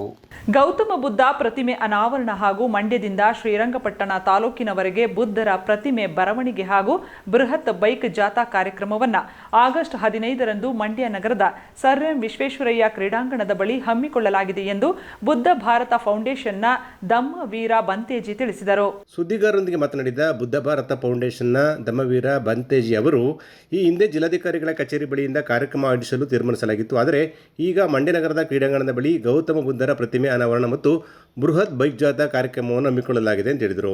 ಬುದ್ಧರ ಸಂದೇಶವನ್ನು ಸಾರುವುದು ಈ ಕಾರ್ಯಕ್ರಮದ ಮುಖ್ಯ ಉದ್ದೇಶವಾಗಿದ್ದು, ಕಾರ್ಯಕ್ರಮಕ್ಕೆ ಕೃಷಿ ಮತ್ತು ಮಂಡ್ಯ ಜಿಲ್ಲಾ ಉಸ್ತುವಾರಿ ಸಚಿವ ಎನ್ ಚಲವರಾಯಸ್ವಾಮಿ ಚಾಲನೆ ನೀಡಲಿದ್ದಾರೆ. ಜಿಲ್ಲೆಯ ಎಲ್ಲ ಶಾಸಕರು, ಪ್ರಗತಿಪರ ಸಂಘಟನೆಗಳ ಮುಖಂಡರು ಮತ್ತು ಪ್ರಗತಿಪರ ಚಿಂತಕರು, ಸಾಹಿತಿಗಳು ಈ ಕಾರ್ಯಕ್ರಮದಲ್ಲಿ ಭಾಗವಹಿಸಲಿದ್ದಾರೆ ಅಂತ ಹೇಳಿದರು. ಎಲ್ಲರಿಗೂ ಒಂದು ಸಮ್ಮುಖದಲ್ಲಿ ತುಂಬ ಬುದ್ಧರ ಒಂದು ಬೌದ್ಧ ಧರ್ಮ ಪ್ರಚಾರ ಆಗಲಿ ಅಂತ ಹೇಳ್ತಾ ನಾವು ಆಗಸ್ಟ್ 15ರಂದು ಮಂಡ್ಯ ಜಿಲ್ಲೆಯ ಸ್ಟೇಡಿಯಂನಲ್ಲಿ ನಾವು ಈ ಸಂಬಂಧದಲ್ಲಿ ಪ್ರತ್ಯೇಕಗಳಲ್ಲಿ ವಿಷಯವನ್ನು ಪ್ರಕಟಿಸಿದ್ವಿ ಮೊದಲೇ. ಹಾಗಾಗಿ ನಮಗೆ ಸಹಾಯ ಮಾಡಬೇಕಂತ ನಿಮ್ಗೆ ಕೇಳ್ಕೊಳ್ತಾ ಇದ್ವಿ. ಏಕೆ ಅಂತಂದರೆ ಭಗವಾನ್ ಬುದ್ಧರು ಇಡೀ ಪ್ರಪಂಚದಾದ್ಯಂತ ಜಗತ್ತಿನಾದ್ಯಂತ ಹರಡಲೇಬೇಕಂತೇಳಿ ನಮ್ಮ ಮಂಡ್ಯ ಜಿಲ್ಲೆ ಪ್ರಪಂಚವಾಗಿ ನಂಬ್ಕೊಳ್ತಾ ಇದ್ವಿ. ಅದನ್ನು ತಾವೆಲ್ಲರೂ ಈ ಕಾರ್ಯಕ್ರಮಕ್ಕೆ ಬುದ್ಧರ ಪ್ರತಿಮೆ ಅನಾವರಣ ಮತ್ತು ಬೈಕ್ ಜಾಥಾ ಕಾರ್ಯಕ್ರಮ ಅಂದ್ಕೊಳ್ತಾ ಇದ್ದೀವಿ. ಫೌಂಡೇಶನ್ನ ಅಧ್ಯಕ್ಷ ಹಾಗೂ ವಕೀಲ ಜೆ ರಾಮಯ್ಯ ಮಾತನಾಡಿ, ಜಿಲ್ಲೆಯ ಎಲ್ಲರಿಗೂ ಬುದ್ಧರ ಸಂದೇಶ ಸಾರುವ ಹಿನ್ನೆಲೆಯಲ್ಲಿ ಕಾರ್ಯಕ್ರಮವನ್ನು ಮಂಡ್ಯ ಜಿಲ್ಲೆ ಕ್ರೀಡಾಂಗಣದ ಆವರಣಕ್ಕೆ ಬದಲಾವಣೆ ಮಾಡಲಾಗಿದೆ ಅಂತ ಹೇಳಿದರು. ನಾವು ಮುಂದಿನ ಕಾರ್ಯಕ್ರಮವಾಗಿ ಇನ್ನೊಂದು ಸ್ವಲ್ಪ ಸಣ್ಣ ಪುಟ್ಟ ಕೆಲಸಗಳಿದೆ, ಅದು ಮುಗಿಸಿ ಮತ್ತೆ ಬುದ್ಧಧಮ್ಮ ಪುನರುತ್ಥಾನ, ಬುದ್ಧಧಮ್ಮ ಧ್ಯಾನ ಕೇಂದ್ರ ಮತ್ತು ಜ್ಞಾನ ಕೇಂದ್ರ ಲೋಕಾರ್ಪಣೆ ಅಂತ ನಾವು ಮಾಡ್ತೀವಿ. ಈಗ ಅರ್ಜೆಂಟ್ಗೆ ಭಾಳ ಪ್ರಮುಖವಾದ ದಿನ ಆಗಸ್ಟ್ 15 ಆದ್ರಿಂದ ಒಂದು ಸಾರ್ವಜನಿಕವಾಗಿ ಇದು ಸಾರ್ವತ್ರಿಕಗೊಳ್ಳಬೇಕು ಅನ್ನೋ ಕಾರಣಕ್ಕೆ ನಾವು ಇದು ಮಾಡ್ತಾ ಇದ್ದೀವಿ. ಇಲ್ಲೇ ಬೆಳಗ್ಗೆ 10 ಗಂಟೆಗೆ ಜಿಲ್ಲಾ ಪಂಚಾಯತಿ ಮಾಜಿ ಅಧ್ಯಕ್ಷರಾದ ಸುರೇಶ್ ಕಟ್ಟಿ ಮಾತನಾಡಿ, ದೇಶದಲ್ಲಿ ಶಾಂತಿ ಬೇಕಿದೆ, ಬುದ್ಧ ಜನ್ಮ ತಾಳಿದ ದೇಶ ನಮ್ಮದಾಗಿದೆ, ಹಾಗಾಗಿ ನಮ್ಮ ನಡೆ ಬುದ್ಧನ ಕಡೆ ಎಂಬ ಕಾರ್ಯಕ್ರಮಕ್ಕೆ ಚಾಲನೆ ದೊರೆತಿದೆ ಅಂತ ಅವರು ಹೇಳಿದರು. ಇಡೀ ಎಲ್ಲರೂ ಕೂಡ ನಾವು ಅವರೆಂದೂ ಕೂಡ ದೇವರು ಅಂತ ಒಪ್ಕೊಳ್ಳೇ ಇಲ್ಲ. ನನ್ನನ್ನು ಕೂಡ ಪ್ರಶ್ನೆ ಮಾಡಿ, ಯಾವುದೇ ವಿಚಾರ ಬಂದಾಗ ಪ್ರಶ್ನೆ ಮಾಡಿ ಅದಕ್ಕೆ ಉತ್ತರವನ್ನು ಕಂಡಿಟ್ಕೊಳ್ಳಿ ಅಂತ ಹೇಳಿದಂಥ ಏಕೈಕ ವ್ಯಕ್ತಿ ಭಗವಾನ್ ಬುದ್ಧರು. ಹಾಗಾಗಿ ಇವತ್ತು ಮಂಡ್ಯ ಜಿಲ್ಲೆ ಅಂತ ಒಂದು ಜಿಲ್ಲೆಯಲ್ಲಿ ಭಗವಾನ್ ಬುದ್ಧರ ಮತ್ತೆ ಪರಿಚಯ ಮಾಡ್ತಾ ಇರುವಂಥ ಕೀರ್ತಿ ನಮ್ಮ ರಾಮಯ್ಯರಿಗೆ ಸಲ್ತದೆ. ಹಾಗಾಗಿ ಆ ಪ್ರತಿಮೆಯನ್ನು ಅನಾವರಣ ಮಾಡಲಿಕ್ಕೆ ಜಿಲ್ಲೆಯ ಉಸ್ತುವಾರಿ ಮಂತ್ರಿಗಳಾದಂಥ ಚಲುವರಾಯಸ್ವಾಮಿಯವರು ಇರ್ಬೋದು, ಜಿಲ್ಲೆಯ ಶಾಸಕರಿರ್ಬೋದು, ಜಿಲ್ಲೆಯ ಪ್ರಗತಿಪರ ಚಿಂತಕರಿರ್ಬೋದು, ಪ್ರಗತಿಪರ ಸಾಹಿತಿಗಳಿರ್ಬೋದು, ಎಲ್ಲರೂ ಕೂಡ ಆಗಮನ ಮಾಡ್ತಾ ಇದ್ದಾರೆ. ಗೋಷ್ಠಿಯಲ್ಲಿ ಲೋಕೇಶ್, ಗಂಗರಾಜು, ಲವ, ಪ್ರಸನ್ನ ಸೇರಿದಂತೆ ಇತರರಿದ್ದರು. ಆಗಸ್ಟ್ 15ರಂದು 78ನೇ ಸ್ವಾತಂತ್ರ್ಯ ದಿನಾಚರಣೆ ಅಂಗವಾಗಿ ಹಲಗೂರು ಲಯನ್ಸ್ ವತಿಯಿಂದ ಉಚಿತ ಮಧುಮೇಹ ಮತ್ತು ರಕ್ತದೊತ್ತಡ ತಪಾಸಣಾ ಶಿಬಿರ ನಡೆಯುತ್ತದೆ ಎಂದು ಹಲಗೂರು ಲಯನ್ಸ್ ಸದಸ್ಯರಾದ ಎಎಸ್ ದೇವರಾಜು ತಿಳಿಸಿದರು. ಆಗಸ್ಟ್ 15ರಂದು 78ನೇ ಸ್ವಾತಂತ್ರ್ಯ ದಿನಾಚರಣೆ ಅಂಗವಾಗಿ ಹಲಗೂರು ಲಯನ್ಸ್ ಕ್ಲಬ್ ವತಿಯಿಂದ ಉಚಿತ ಮಧುಮೇಹ ಮತ್ತು ರಕ್ತದೊತ್ತಡದ ತಪಾಸಣಾ ಶಿಬಿರ ನಡೆಯಲಿದೆ ಅಂತ ಹಲಗೂರು ಲಯನ್ಸ್ನ ಸದಸ್ಯರಾದ ಎಎಸ್ ದೇವರಾಜ್ ಸುದ್ದಿಗೋಷ್ಠಿಯಲ್ಲಿ ತಿಳಿಸಿದರು. ಶಿಬಿರಕ್ಕೆ ಬರುವ ಶಿಬಿರಾರ್ಥಿಗಳು ಖಾಲಿ ಹೊಟ್ಟೆಯಲ್ಲಿ ಬರಬೇಕು. ಶಿಬಿರಕ್ಕೆ ಬರುವವರು ತಮ್ಮ ಹಳೆಯ ದಾಖಲಾತಿಗಳು ತರಬೇಕು ಅಂತ ಅವರು ಹೇಳಿದರು. ಹಲಗೂರು ಲಯನ್ಸ್ ಸಂಸ್ಥೆ ವತಿಯಿಂದ ಮತ್ತು new dia care centre, Navayug care ಸೆಂಟರ್ಗಳ ಸಂಯುಕ್ತ ಆಶ್ರಯದಲ್ಲಿ ಮಧುಮೇಹ ಮತ್ತು ರಕ್ತದೊತ್ತಡ ಒಂದು ಚಿಕಿತ್ಸಾ ಶಿಬಿರವನ್ನು ಉಚಿತವಾಗಿ ನಾವು ತಪಾಸಣೆಯನ್ನು ನಡೆಸ್ತಾ ಇದ್ದೀವಿ. ಹಾಗಾಗಿ ಈ ಒಂದು ಸುಸಂದರ್ಭದಲ್ಲಿ ಇದೊಂದು ಸದಾವಕಾಶವನ್ನು ನೀವೆಲ್ಲರೂ ಕೂಡ ಪಡ್ಕೊಳ್ಬೇಕಂತೇಳಿ ಸಾರ್ವಜನಿಕರಲ್ಲಿ ಮನವಿ ಮಾಡ್ಕೊಳ್ತಾ ಇದ್ದೀವಿ. ಸಮಯ ಬೆಳಗ್ಗೆ 8 ಗಂಟೆಯಿಂದ ಮಧ್ಯಾಹ್ನ 1 ಗಂಟೆಯವರೆಗೆ. ಶಿಬಿರಕ್ಕೆ ಬರ್ತಕ್ಕಂಥವರು ಖಾಲಿ ಹೊಟ್ಟೆನಲ್ಲಿ ಬರಬೇಕು. ಹಾಗೆ ಒಂದು ವೇಳೆ ಹಿಂದೆ ಚಿಕಿತ್ಸೆ ಪಡೆದಿದ್ದಲ್ಲಿ ಅದಕ್ಕೆ ಸಂಬಂಧಪಟ್ಟಂಥ ದಾಖಲಾತಿಗಳಿದ್ದರೆ ಅವುಗಳನ್ನ ಜೊತೆಲಿ ತರಬೇಕು ಅಂತೇಳಿ ಈ ಸಂದರ್ಭದಲ್ಲಿ ಹಲಗೂರು ಲಯನ್ಸ್ ಸಂಸ್ಥೆಯ ಪರವಾಗಿ ಕೋರ್ಕೊಳ್ತೇನೆ. ಸ್ಥಳ ಚನ್ನಪಟ್ಟಣ ರಸ್ತೆಯಲ್ಲಿ ಇರ್ತಕ್ಕಂಥ ಹಲಗೂರು ಲಯನ್ಸ್ ಭವನ ಇದೆಯಲ್ಲ, ಅಲ್ಲಿ ನಡೆಯುತ್ತೆ. ಕಾರ್ಯಾಗಾರದಲ್ಲಿ ಅನೇಕ ಖ್ಯಾತ ವೈದ್ಯರು ಪಾಲ್ಗೊಳ್ತಾರೆ ಅಂತ ಅವರು ತಿಳಿಸಿದರು. ಗೋಷ್ಠಿಯಲ್ಲಿ ಹಲಗೂರು ಲಯನ್ಸ್ ಅಧ್ಯಕ್ಷರಾದ ಕುಮಾರ್, ಡಿಎಲ್ ಮಾದೇಗೌಡ, ಶಿವರಾಜು, ಪದ್ಮನಾಭ, ಪ್ರವೀಣ್ ಹಾಜರಿದ್ದರು. ರಾಜ್ಯ ಸರ್ಕಾರ ಅನುಸರಿಸುತ್ತಿರುವ ಮಲತಾಯಿ ಧೋರಣೆಯನ್ನ ಖಂಡಿಸಿ ಮಂಡ್ಯ ಜಿಲ್ಲಾ ಖಾಸಗಿ ಶಿಕ್ಷಣ ಸಂಸ್ಥೆಗಳ ಒಕ್ಕೂಟದಿಂದ ಆಗಸ್ಟ್ 15ರಂದು ಕೈಗೆ ಕಪ್ಪು ಪಟ್ಟಿ ಧರಿಸಿ ಕರಾಳ ಸ್ವಾತಂತ್ರ್ಯ ದಿನಾಚರಣೆ ಆಚರಿಸಲಾಗುವುದು ಎಂದು ಮಂಡ್ಯ ಜಿಲ್ಲಾ ಖಾಸಗಿ ಶಿಕ್ಷಣ ಸಂಸ್ಥೆಯ ಆಡಳಿತ ಮಂಡಳಿಗಳ ಒಕ್ಕೂಟದ ಗೌರವಾಧ್ಯಕ್ಷ ಬಿ ಶಿವಲಿಂಗಯ್ಯ ತಿಳಿಸಿದರು. ಸುದ್ದಿಗಾರರೊಂದಿಗೆ ಮಾತನಾಡಿದ ಶಿವಲಿಂಗಯ್ಯ ಅವರು ಕೆಎಎಂಎಸ್ ರಾಜ್ಯ ಸರ್ಕಾರದ ಮಲತಾಯಿ ಧೋರಣೆಯನ್ನು ಖಂಡಿಸಿ ಆಗಸ್ಟ್ 15ರಂದು ರಾಜ್ಯಾದ್ಯಂತ ಹೋರಾಟಕ್ಕೆ ಕರೆ ನೀಡಿದ್ದು, ಈ ಹೋರಾಟವನ್ನು ಬೆಂಬಲಿಸಿ ಅಂದು ಕೈಗೆ ಕಪ್ಪು ಪಟ್ಟಿ ಧರಿಸಿ ಕರಾಳ ಸ್ವಾತಂತ್ರ್ಯ ದಿನಾಚರಣೆ ಆಚರಿಸಲು ನಿರ್ಧರಿಸಲಾಗಿದೆ ಎಂದರು. ಸರ್ಕಾರಿ ಶಾಲೆಗಳಿಗೆ ಯಾವುದೇ ನೀತಿ ನಿಯಮಗಳಿಲ್ಲ. ಆ ಶಾಲೆಗಳಲ್ಲಿ ಇಲ್ಲದಿರುವ ಎಲ್ಲ ರೀತಿಯ ಕಾನೂನು ಕಟ್ಟಡಗಳನ್ನು ಖಾಸಗಿ ಶಿಕ್ಷಣ ಸಂಸ್ಥೆಗಳ ಮೇಲೆ ಏರಲಾಗುತ್ತಿದೆ ಎಂದರು. ಕರ್ನಾಟಕ ರಾಜ್ಯ ಉಚ್ಚ ನ್ಯಾಯಾಲಯ ಜನವರಿ 14, 2022ರಂದು ಹಾಗೂ ಕರ್ನಾಟಕ ರಾಜ್ಯ ಪತ್ರ ಮಾರ್ಚ್ 7, 2018 ಮತ್ತು ಮೇ 13, 2018ರಂದು ಪ್ರಕಟಿಸಲಾದ ಪ್ರಕಟಣೆಗೆ ತೀರ್ಪು ನೀಡಿದೆ. ಹೊಸದಾಗಿ ಸ್ಥಾಪಿಸಬೇಕಾದ ಶಿಕ್ಷಣ ಸಂಸ್ಥೆಗಳಿಗೆ ವಿಧಿಸಬೇಕಾದ ನೀತಿ ನಿಯಮಗಳನ್ನು 2018 ಮುನ್ನ ರಾಜ್ಯ ಸರ್ಕಾರದಿಂದ ಮಾನ್ಯತೆ ಪಡೆದು ನಡೆಸುತ್ತಿರುವ ಶಾಲೆಗಳಿಗೆ ಅನ್ವಯಿಸುವುದಿಲ್ಲ ಎಂದು ಆದೇಶದಲ್ಲಿ ತಿಳಿಸಲಾಗಿದೆ. ಆದರೆ ಈ ಆದೇಶವನ್ನು ಶಿಕ್ಷಣ ಇಲಾಖೆ ಕಡೆಗಣಿಸಿದೆ ಎಂದು ಅಸಮಾಧಾನ ವ್ಯಕ್ತಪಡಿಸಿದರು. ಹೀಗೆ ಕೆಲವು ಸಲ ಸರ್ಕಾರ ಜೊತೆಯಲ್ಲಿ ನಾವು ಚರ್ಚೆ ಮಾಡಿದಾಗ ಅದು ಸ್ಪಂದಿಸಿ ನಮಗೆ ಒಂದು ತೀರ್ಮಾನವನ್ನು ಕೊಡಲಿ, ಯಾವುದನ್ನು ಇಂಪ್ಲಿಮೆಂಟ್ ಮಾಡೋಕ್ಕೆ ಸಾಧ್ಯ ಅನ್ನೋದನ್ನು ಅವರು ಗಣನೆಗೆ ತೆಗೆದುಕೊಂಡು ಮಾಡಿದ್ರೆ ಉತ್ತಮ. ಎಷ್ಟೋ ಇವತ್ತಿನ ದಿನ ಏನಾಗಿದೆ, ತಾವು ಕೇಳೋ ಪ್ರಶ್ನೆಗೆ ನಾನೇ ಈಗಲೇ ಹೇಳ್ಬಿಡ್ತೇನೆ. ಬೆಂಗಳೂರಿನಲ್ಲಿ ಭಾಳ ಜನ ದೊಡ್ಡ 2 ಲಕ್ಷ 3 ಲಕ್ಷ ತೊಗೊಳ್ತಾರೆ, ಮೈಸೂರಿನಲ್ಲಿ 2 ಲಕ್ಷ 3 ಲಕ್ಷ ತೊಗೊಳ್ತಾರೆ ಸ್ಕೂಲ್ಗಳಲ್ಲಿ. ಆದರೆ Mandya is A different place. ಅದರಿಂದ ಅವರ ಲೆಕ್ಕದಲ್ಲಿ ಬೇರೆ ಬೇರೆ ಇದ್ರೂ ಕೂಡ ಕಾನೂನು ರೀತಿಯಲ್ಲಿ ನಮಗೆ ಇಂಪ್ಲಿಮೆಂಟೇಷನ್ ಮಾಡಲಿಕ್ಕೆ ಎಸ್ಪೆಷಲಿ ಫೈರ್ ಫೈಟಿಂಗ್ ಮಾಡೋದಕ್ಕೆ ಭಾಳ ಕಷ್ಟ ಇದೆ, ಸ್ಟ್ರಕ್ಚರಲ್ ಸ್ಟೆಬಿಲಿಟಿ ಬಗ್ಗೆ ಕಷ್ಟ ಇದೆ, ಆಮೇಲೆ ದಾಖಲೆಗಳ ಬಗ್ಗೆ ಎಷ್ಟೋ ಸ್ಕೂಲ್ಗಳಿಗೆ ದಾಖಲೆಗಳೇ ಇರೋದಿಲ್ಲ, ಅಂಥ ಸ್ಕೂಲನ್ನ ನಡೆಸ್ತಾ ಇದ್ದಾರೆ. ಅಂಥವರಿಗೆ ನೀವು ಒಂದು ಇಯರ್ ಏನೀಗ 2017 ಆ್ಯಂಡ್ 18 ಅಂತ ಹೇಳ್ತಾರೆ, ಅಲ್ಲಿಂದ ನೀವು ಮಾಡೋದಾದ್ರೆ ಉತ್ತಮ ಆಗುತ್ತೆ ಅಂತೇಳಿ ಸರ್ಕಾರದ ಗಮನವನ್ನು ಸೆಳೆಯಲಿಕ್ಕೋಸ್ಕರವಾಗಿ ನಾವು ಅಂದು ಕಪ್ಪು ಒಂದು ಟೇಪನ್ನು ನಾವು ಸಿಂಬಾಲಿಕ್ಕಾಗಿ ಪ್ರೆಸೆಂಟೇಷನ್ ಹಾಕ್ಕೊಂಡು ಸ್ವಾತಂತ್ರ್ಯ ದಿನಾಚರಣೆ ಆಚರಿಸಬೇಕು ಅಂತ ಹೇಳಿ ಬ್ಯಾನರ್ ಥರ ಹಾಕ್ಕೊಂಡು ಮಾಡೋದು ಅಂಥೇಳಿ ಯೋಚನೆ ಮಾಡಿದ್ದೇವೆ. ಸರ್ಕಾರ ಇದಕ್ಕೂ ಕೂಡ ಗಮನ ಹರಿಸಲ್ಲ ಅಂತಂದರೆ ಮತ್ತೆ ಕಾನೂನು ಹೋರಾಟ ಇದ್ದೇ ಇದೆ. ಜೊತೆಗೆ ಎಲ್ಲರಿಗೂ ಕೂಡ ನಾವು ತಿಳುವಳಿಕೆಯನ್ನು ತಿಳುವಳಿಕೆ ಕೊಟ್ಟು ಮುಂದಿನ ಹೆಜ್ಜೆಯನ್ನು ಹೇಗೆ ನಮ್ಮ ರಾಜ್ಯದ ಸಂಘ ತೀರ್ಮಾನ ಮಾಡುತ್ತೆ ಅದರ ಪ್ರಕಾರ ಮುಂದಿನ ಹೆಜ್ಜೆ ಇಡ್ತೇವೆ. ಗೋಷ್ಠಿಯಲ್ಲಿ ಒಕ್ಕೂಟದ ಅಧ್ಯಕ್ಷೆ ಸುಜಾತ ಕೃಷ್ಣ, ಕಾರ್ಯದರ್ಶಿ ಪ್ರಭಾಕರ್ ಸೇರಿದಂತೆ ಇತರರಿದ್ದರು. ಅಂಗನವಾಡಿ ಎಂದರೆ ಮೂಗು ಮುರಿಯುವ ಪ್ರಸ್ತುತ ದಿನಗಳಲ್ಲಿ ನಾಗಮಂಗಲದ ಬೆಂಡಿಗನವಿಲೆ ಗ್ರಾಮದ ಅಂಗನವಾಡಿ ಕೇಂದ್ರ ಯಾವುದೇ ಖಾಸಗಿ ಬೇಬಿ ಸಿಟ್ಟಿಂಗ್ಗೆ ಶೆಡ್ ಹೊಡೆಯುವ ಹೈಟೆಕ್ ಅಂಗನವಾಡಿಯಾಗಿ ನಿರ್ಮಾಣಗೊಂಡು ಚಾಲ್ತಿಯಲ್ಲಿದೆ. ಅಂಗನವಾಡಿ ಎಂದರೆ ಮೂಗು ಮುರಿಯುವ ಪ್ರಸ್ತುತ ದಿನದಲ್ಲಿ ನಾಗಮಂಗಲ ತಾಲೂಕಿನ ಬೆಂಡಿಗನವಿಲೆ ಗ್ರಾಮದ ಅಂಗನವಾಡಿ ಕೇಂದ್ರ ಯಾವುದೇ ಖಾಸಗಿ ಬೇಬಿ ಸಿಟ್ಟಿಂಗ್ಗೆ ಶೆಡ್ ಹೊಡೆಯುವಂತೆ ಹೈಟೆಕ್ ಅಂಗನವಾಡಿಯಾಗಿ ನಿರ್ಮಾಣಗೊಂಡು ಚಾಲ್ತಿಯಲ್ಲಿದೆ.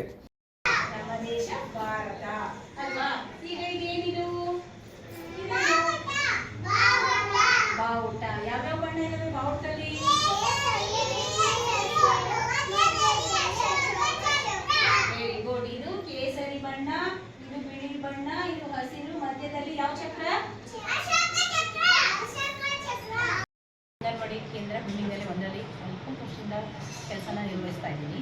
ಇಲ್ಲಿ ನಮ್ಮ ಇಲಾಖೆ ಸವಲತ್ತುಗಳನ್ನ ಪಡ್ಕೊಂಡು ಇಲಾಖೆಯ ಮಾರ್ಗದರ್ಶನದಲ್ಲಿ ಕೆಲಸ ನಿರ್ವಹಿಸ್ತಾ ಇದ್ದೀನಿ. ಈ ಹೈಟೆಕ್ ಅಂಗನವಾಡಿಯಲ್ಲಿ ಚಿಣ್ಣರ ಕಲರವ, ಬಿಲ್ಡಿಂಗ್ ತುಂಬಿರುವ ಸಾವಿರಾರು ಚಿತ್ರಪಟಗಳು, ಪ್ರಾಣಿ ಪಕ್ಷಿಗಳ ನೋಟ ಹಾಗೂ ಪುಟಾಣಿ ಮಕ್ಕಳು ಮಲಗಲು ಹೈಟೆಕ್ ಹಾಸಿಗೆ, ಮಕ್ಕಳ ವಿದ್ಯಾಭ್ಯಾಸಕ್ಕಾಗಿ ಹೈಟೆಕ್ ಟೇಬಲ್, ಇದೆಲ್ಲವನ್ನು ನೋಡ್ತಿದ್ರೆ ನಿಮಗೆ ಇದು ಯಾವುದೋ ಖಾಸಗಿ ಶಾಲೆ ಇರಬಹುದು ಅನ್ನಿಸ್ಬೋದು. ಆದರೆ ಇದು ಖಂಡಿತವಾಗಿ ಸತ್ಯ. ಸರ್ಕಾರದ ಒಂದು ಅಂಗನವಾಡಿ ಅಂದರೆ ನೀವು ನಂಬೋದಿಲ್ಲ. ಬೆಂಡಿಗನವಿಲೆ 1ನೇ ಅಂಗನವಾಡಿ ಕೇಂದ್ರದಲ್ಲಿದ್ದೇವೆ. ಈ ಅಂಗನವಾಡಿ ಕೇಂದ್ರದಲ್ಲಿ 0 ಇಂದ 6 ವರ್ಷದ ಮಕ್ಕಳು, 6 ತಿಂಗಳ ಮಕ್ಕಳು 17 ಇದ್ದಾರೆ ಮತ್ತು 3 ರಿಂದ 6 ವರ್ಷದ 12 ಮಕ್ಕಳಿದ್ದಾರೆ. 3 ಜನ ಗರ್ಭಿಣಿ ಇದ್ದಾರೆ ಮತ್ತು 7 ಜನ ಬಾಣಂತಿ ಇದ್ದಾರೆ. ಇಷ್ಟು ಜನ ಇಲ್ಲಿ ICTS ಸೇವೆಯ ಯೋಜನೆಯ ಸೌಲಭ್ಯವನ್ನು ಪಡಿತಾ ಇದ್ದಾರೆ. ಇಲ್ಲಿ ಮಕ್ಕಳು ಈ ಕೇಂದ್ರಕ್ಕೆ ಹಾಜರಾಗುವಂಥ ಮಕ್ಕಳಿಗೆ ಭಾಳ ಸುಸಜ್ಜಿತವಾದಂಥ ಒಂದು ಆಟಿಕೆ ಮತ್ತು ಸುಸಜ್ಜಿತವಾದಂಥ ಕೂತ್ಕೊಳ್ಳೋದಕ್ಕೆ ಚೇರು ಮತ್ತು ಊಟ ಮಾಡೋದಕ್ಕೆ ಟೇಬಲು ಮತ್ತು ಮಲಗೋದಕ್ಕೆ ಮಂಚವನ್ನು ಕೂಡ ದಾನಿಗಳ ನೆರವಿನಿಂದ ಈ ಕೇಂದ್ರಕ್ಕೆ ಒದಗಿಸಲಾಗಿದೆ. ಮಕ್ಕಳ ಮತ್ತು ಶಿಶು ಅಭಿವೃದ್ಧಿ ಇಲಾಖೆಯ ಅನುದಾನ ಮತ್ತು ಬೆಂಡಿಗನವಿಲೆ ಚೆನ್ನಕೇಶವ ಸ್ವಾಮಿ ದೇವಾಲಯದ ಭಕ್ತ ಮಂಡಳಿಯ ಭಕ್ತರಾದ ಅಮೆರಿಕದ ಶ್ರೀ ರಮ್ಯಾ ಮತ್ತು ವಸುಧಾ ವಾಸ್ಕಿರವರು ಮಕ್ಕಳ ಮನಸ್ಸು ಉಲ್ಲಾಸಗೊಳಿಸಲು ಮುನ್ನಡಿ ಬರೆದಿದ್ದಾರೆ. ಈ ಹೈಟೆಕ್ ಅಂಗನವಾಡಿಯಾಗಿ ನಿರ್ಮಾಣ ಮಾಡಲು ಅಪಾರ ಶ್ರಮ ವಹಿಸಿರುವ ಮೇಲ್ವಿಚಾರಕಿ ಮಂಜುಳಾ ಹಾಗೂ ಸಹಾಯಕಿ ಶೋಭಾರವರ ಶ್ರಮವನ್ನು ಮೆಚ್ಚಲೇಬೇಕು. ಬೆಂಡಿಗನವಿಲೆ ಹೈಟೆಕ್ ಅಂಗನವಾಡಿಗೆ ಮಂಡ್ಯ ಜಿಲ್ಲಾ ಉತ್ತಮ ಅಂಗನವಾಡಿ ಕಾರ್ಯಕರ್ತೆ ಪ್ರಶಸ್ತಿ ಗರಿಯನ್ನು ಮುಡಿಗೇರಿಸಿಕೊಂಡಿದೆ. ಸ್ಥಳೀಯರು ಹೇಳುವಂತೆ ಈ ಅಂಗನವಾಡಿಯಲ್ಲಿ ಮಾತೃಭಾನ ಅನುಭವದಿಂದ ಮಕ್ಕಳನ್ನು ನೋಡಿಕೊಳ್ತಾರೆ. ಯಾವುದೇ ಮಗುವು ಕೂಡ ಕಿರಿಕಿರಿ ಅನುಭವಿಸಿರುವುದು ಇಲ್ಲಿವರೆಗೂ ಕಂಡಿಲ್ಲ. ಮಹಿಳಾ ಮತ್ತು ಮಕ್ಕಳ ಅಭಿವೃದ್ಧಿ ಇಲಾಖೆ ತಾಲೂಕು ಮಟ್ಟದ ಜಿಲ್ಲಾ ಮಟ್ಟದ ಒಂದು ಕಾರ್ಯಕರ್ತೆಗೆ ಪ್ರಶಸ್ತಿ ನೀಡಿ ಅವ್ರನ್ನ ಪುರಸ್ಕಾರ ನೀಡಿದ್ದಾರೆ. ನಮ್ಮ ಗ್ರಾಮದಲ್ಲಿ ಈ ರೀತಿಯ ಹೈಟೆಕ್ ಅಂಗನವಾಡಿ ಇರುವುದು ನಮಗೆ ಹೆಮ್ಮೆ ಅನಿಸುತ್ತೆ. ಆದರೂ ಕೂಡ ಸರ್ಕಾರದ ಒಂದು ಅಂಗನವಾಡಿ ಈ ರೀತಿ ಇರುವುದು ಸಾರ್ವಜನಿಕರು ಕೂಡ ತಮ್ಮ ಮಕ್ಕಳನ್ನು ಖಾಸಗಿ ಶಾಲೆಗಳ ವ್ಯಾಯಾಮ ಬಿಟ್ಟು ಪ್ರೋತ್ಸಾಹ ಮಾಡಬೇಕಂತ ಗ್ರಾಮಸ್ಥರು ಮನವಿ ಮಾಡಿಕೊಳ್ತಾರೆ. ಇದಕ್ಕೆ ಅನುಕೂಲ ಆಗಲಿ ಅಂತ ಟೇಬಲ್ಲು, ಕುರ್ಚಿಗಳು, ಆಮೇಲೆ ಆಟ ಆಡೋದು ಸಾಮಾನುಗಳು, ಆಮೇಲೆ ಊಟ ಆದಮೇಲೆ ಮಕ್ಕಳೆಲ್ಲ ನೆಲದ ಮೇಲೆ ಮಲ್ಕೋತಾ ಇದ್ವು. ಅದು ನೋಡಿದ್ರೆ ನಮಗೊಂಥರ ಆಯಿತು, ಏನಪ್ಪ ಮಕ್ಕಳು ಮಲ್ತಿದೆಯಲ್ಲ ಅಂತ. ಸೊ ನಾವು ನಮ್ಮ ಭಕ್ತರಿಗೆ ಯಾರೋ ಹೇಳಿದ್ದಕ್ಕೆ ಅವರು ಸುವರ್ಣ ಸ್ವಾತಂತ್ರ್ಯ ದಿನಾಚರಣೆ ಅಂಗವಾಗಿ ಹರ್ ಘರ್ ತಿರಂಗ ಕಾರ್ಯಕ್ರಮವನ್ನು ಆಯೋಜಿಸುವ ಸಂಬಂಧ ಪೂರ್ವ ಸಿದ್ಧತಾ ಕ್ರಮಗಳ ಕುರಿತು ಜಿಲ್ಲಾ ಪಂಚಾಯಿತಿ ಸಿಇಒ ಶೇಖ್ ತನ್ವೀರ್ ಆಸಿಫ್ ಅವರ ಅಧ್ಯಕ್ಷತೆಯಲ್ಲಿ ಅಧಿಕಾರಿಗಳ ಸಭೆ ನಡೆಯಿತು. ಮಂಡ್ಯ ಜಿಲ್ಲೆಯಲ್ಲಿ ಹರ್ ಘರ್ ತಿರಂಗ ಕಾರ್ಯಕ್ರಮವನ್ನು ಅದ್ದೂರಿಯಾಗಿ ಆಚರಿಸುವಂತೆ ಜಿಲ್ಲಾ ಪಂಚಾಯಿತಿ ಸಿಇಒ ಶೇಖ್ ತನ್ವೀರ್ ಆಸಿಫ್ ಅಧಿಕಾರಿಗಳಿಗೆ ತಿಳಿಸಿದ್ದಾರೆ. ಈ ಸಂಬಂಧ ನಡೆದ ಸಭೆಯಲ್ಲಿ ಭಾಗವಹಿಸಿ ಮಾತನಾಡಿದ ಅವರು, ತಿರಂಗ ಯಾತ್ರೆ, ರ್ಯಾಲಿ ಮತ್ತು ಮ್ಯಾರಥಾನ್ ಕಾರ್ಯಕ್ರಮಗಳನ್ನು ಮಂಡ್ಯ ಜಿಲ್ಲೆ ಮತ್ತು ನಗರ ವ್ಯಾಪ್ತಿಯಲ್ಲಿ ಆಯೋಜನೆ ಮಾಡಲು ನಗರಸಭೆ ಹಾಗೂ ಎಲ್ಲ ತಾಲೂಕು ಪಂಚಾಯಿತಿ ಕಾರ್ಯನಿರ್ವಹಣಾಧಿಕಾರಿಗಳು, ಆಯುಕ್ತರು, ನಗರಸಭೆ, ಪುರಸಭೆ, ಪಟ್ಟಣ ಪಂಚಾಯಿತಿಯ ಎಲ್ಲ ಮುಖ್ಯಾಧಿಕಾರಿಗಳು ಸೇರಿ ಕಾರ್ಯಕ್ರಮವನ್ನು ಯಶಸ್ವಿಗೊಳಿಸಿಕೊಡುವಂತೆ ಅವರು ಕೋರಿದರು. ಸಭೆಯಲ್ಲಿ ಅಪರ ಜಿಲ್ಲಾಧಿಕಾರಿ ಡಾಕ್ಟರ್ ಎಚ್ ಎಲ್ ನಾಗರಾಜ್ ಸೇರಿದಂತೆ ಜಿಲ್ಲಾ ಮಟ್ಟದ ಅಧಿಕಾರಿಗಳು ಪಾಲ್ಗೊಂಡಿದ್ದರು. ಕೊನೆಯಲ್ಲಿ ಮತ್ತೊಮ್ಮೆ ಹೆಡ್ಲೈನ್ಸ್. ಕೆಡಿಪಿ ಸಭೆಯಲ್ಲಿ ಸ್ವಪಕ್ಷೀಯ ಶಾಸಕರಿಂದಲೇ ಬಂಡಾಯ, ತಪ್ಪು ವರದಿ ನೀಡಿದ ಅಧಿಕಾರಿಗಳ ವಿರುದ್ಧ ಆಕ್ರೋಶ, ಪ್ರತಿಭಟನೆಯ ಎಚ್ಚರಿಕೆ ನೀಡಿದ ಶಾಸಕ ಪಿಎಂ ನರೇಂದ್ರ ಸ್ವಾಮಿ. ಶ್ರೀ ಮರಿದೇವರು ಶಿವಯೋಗಿ ಜೀವನದಿ ರಾಷ್ಟ್ರೀಯ ಪುರಸ್ಕಾರ, ಮಾಜಿ ಸಚಿವ ಸಿಎಸ್ ಪುಟ್ಟರಾಜು ಅವರಿಗೆ ಜೀವನದಿ ರಾಷ್ಟ್ರೀಯ ಪ್ರಶಸ್ತಿ ಪ್ರದಾನ, ಸಿಎಸ್ಪಿ ಸೇವಾ ಕಾರ್ಯಕ್ಕೆ ಗಣ್ಯರ ಮೆಚ್ಚುಗೆ. ಎಸ್ಸಿಪಿ ಟಿಎಸ್ಪಿ ಹಣ ವಾಪಸ್ಸಿಗೆ ಆಗ್ರಹಿಸಿ ಮಂಡ್ಯದಲ್ಲಿ ಪ್ರತಿಭಟನೆ, ದಲಿತ ಹಕ್ಕುಗಳ ಸಮಿತಿಯಿಂದ ಹೋರಾಟ, ಮಳವಳ್ಳಿಯಲ್ಲೂ ಹಿಂದೂಗಳ ರಕ್ಷಣೆಗೆ ಹಿಂದೂ ಪರ ಸಂಘಟನೆಗಳ ಹೋರಾಟ. ಕವಿ ಕಾವ್ಯಲೋಕನ ಉಪನ್ಯಾಸ ಕಾರ್ಯಕ್ರಮ ಯಶಸ್ವಿ, ಕರ್ನಾಟಕ ಲೇಖಕಿಯರ ಸಂಘದಿಂದ ಕಾರ್ಯಕ್ರಮ ಆಯೋಜನೆ, ಕನ್ನಡ ಭಾಷೆ ಉಳಿವಿಗೆ ಡಾಕ್ಟರ್ ಮೀರಾ ಶಿವಲಿಂಗಯ್ಯ ಕಳಕಳಿ. 2ನೇ ದಿನಕ್ಕೆ ಕಾಲಿಟ್ಟ ವೈದ್ಯರ ಚಳವಳಿ, ಸ್ಟೇಫಂಡ್ ಹೆಚ್ಚಳಕ್ಕೆ ಪ್ರತಿಭಟನಾಕಾರರ ಆಗ್ರಹ, ಹೋರಾಟಕ್ಕೆ ಕರ್ನಾಟಕ ರಾಜ್ಯ ತುರ್ತು ಚಿಕಿತ್ಸಾ ವೈದ್ಯಾಧಿಕಾರಿಗಳ ಸಂಘ ಬೆಂಬಲ. ಇದಿಷ್ಟು ಇವತ್ತಿನ ಸುದ್ದಿಗಳು. ಇದು ನಮ್ಮ ಸ್ವರ್ಣ ನ್ಯೂಸ್. ಬಾಂಧವ್ಯಗಳ ಬೆಸುಗೆ ನಮಸ್ಕಾರ.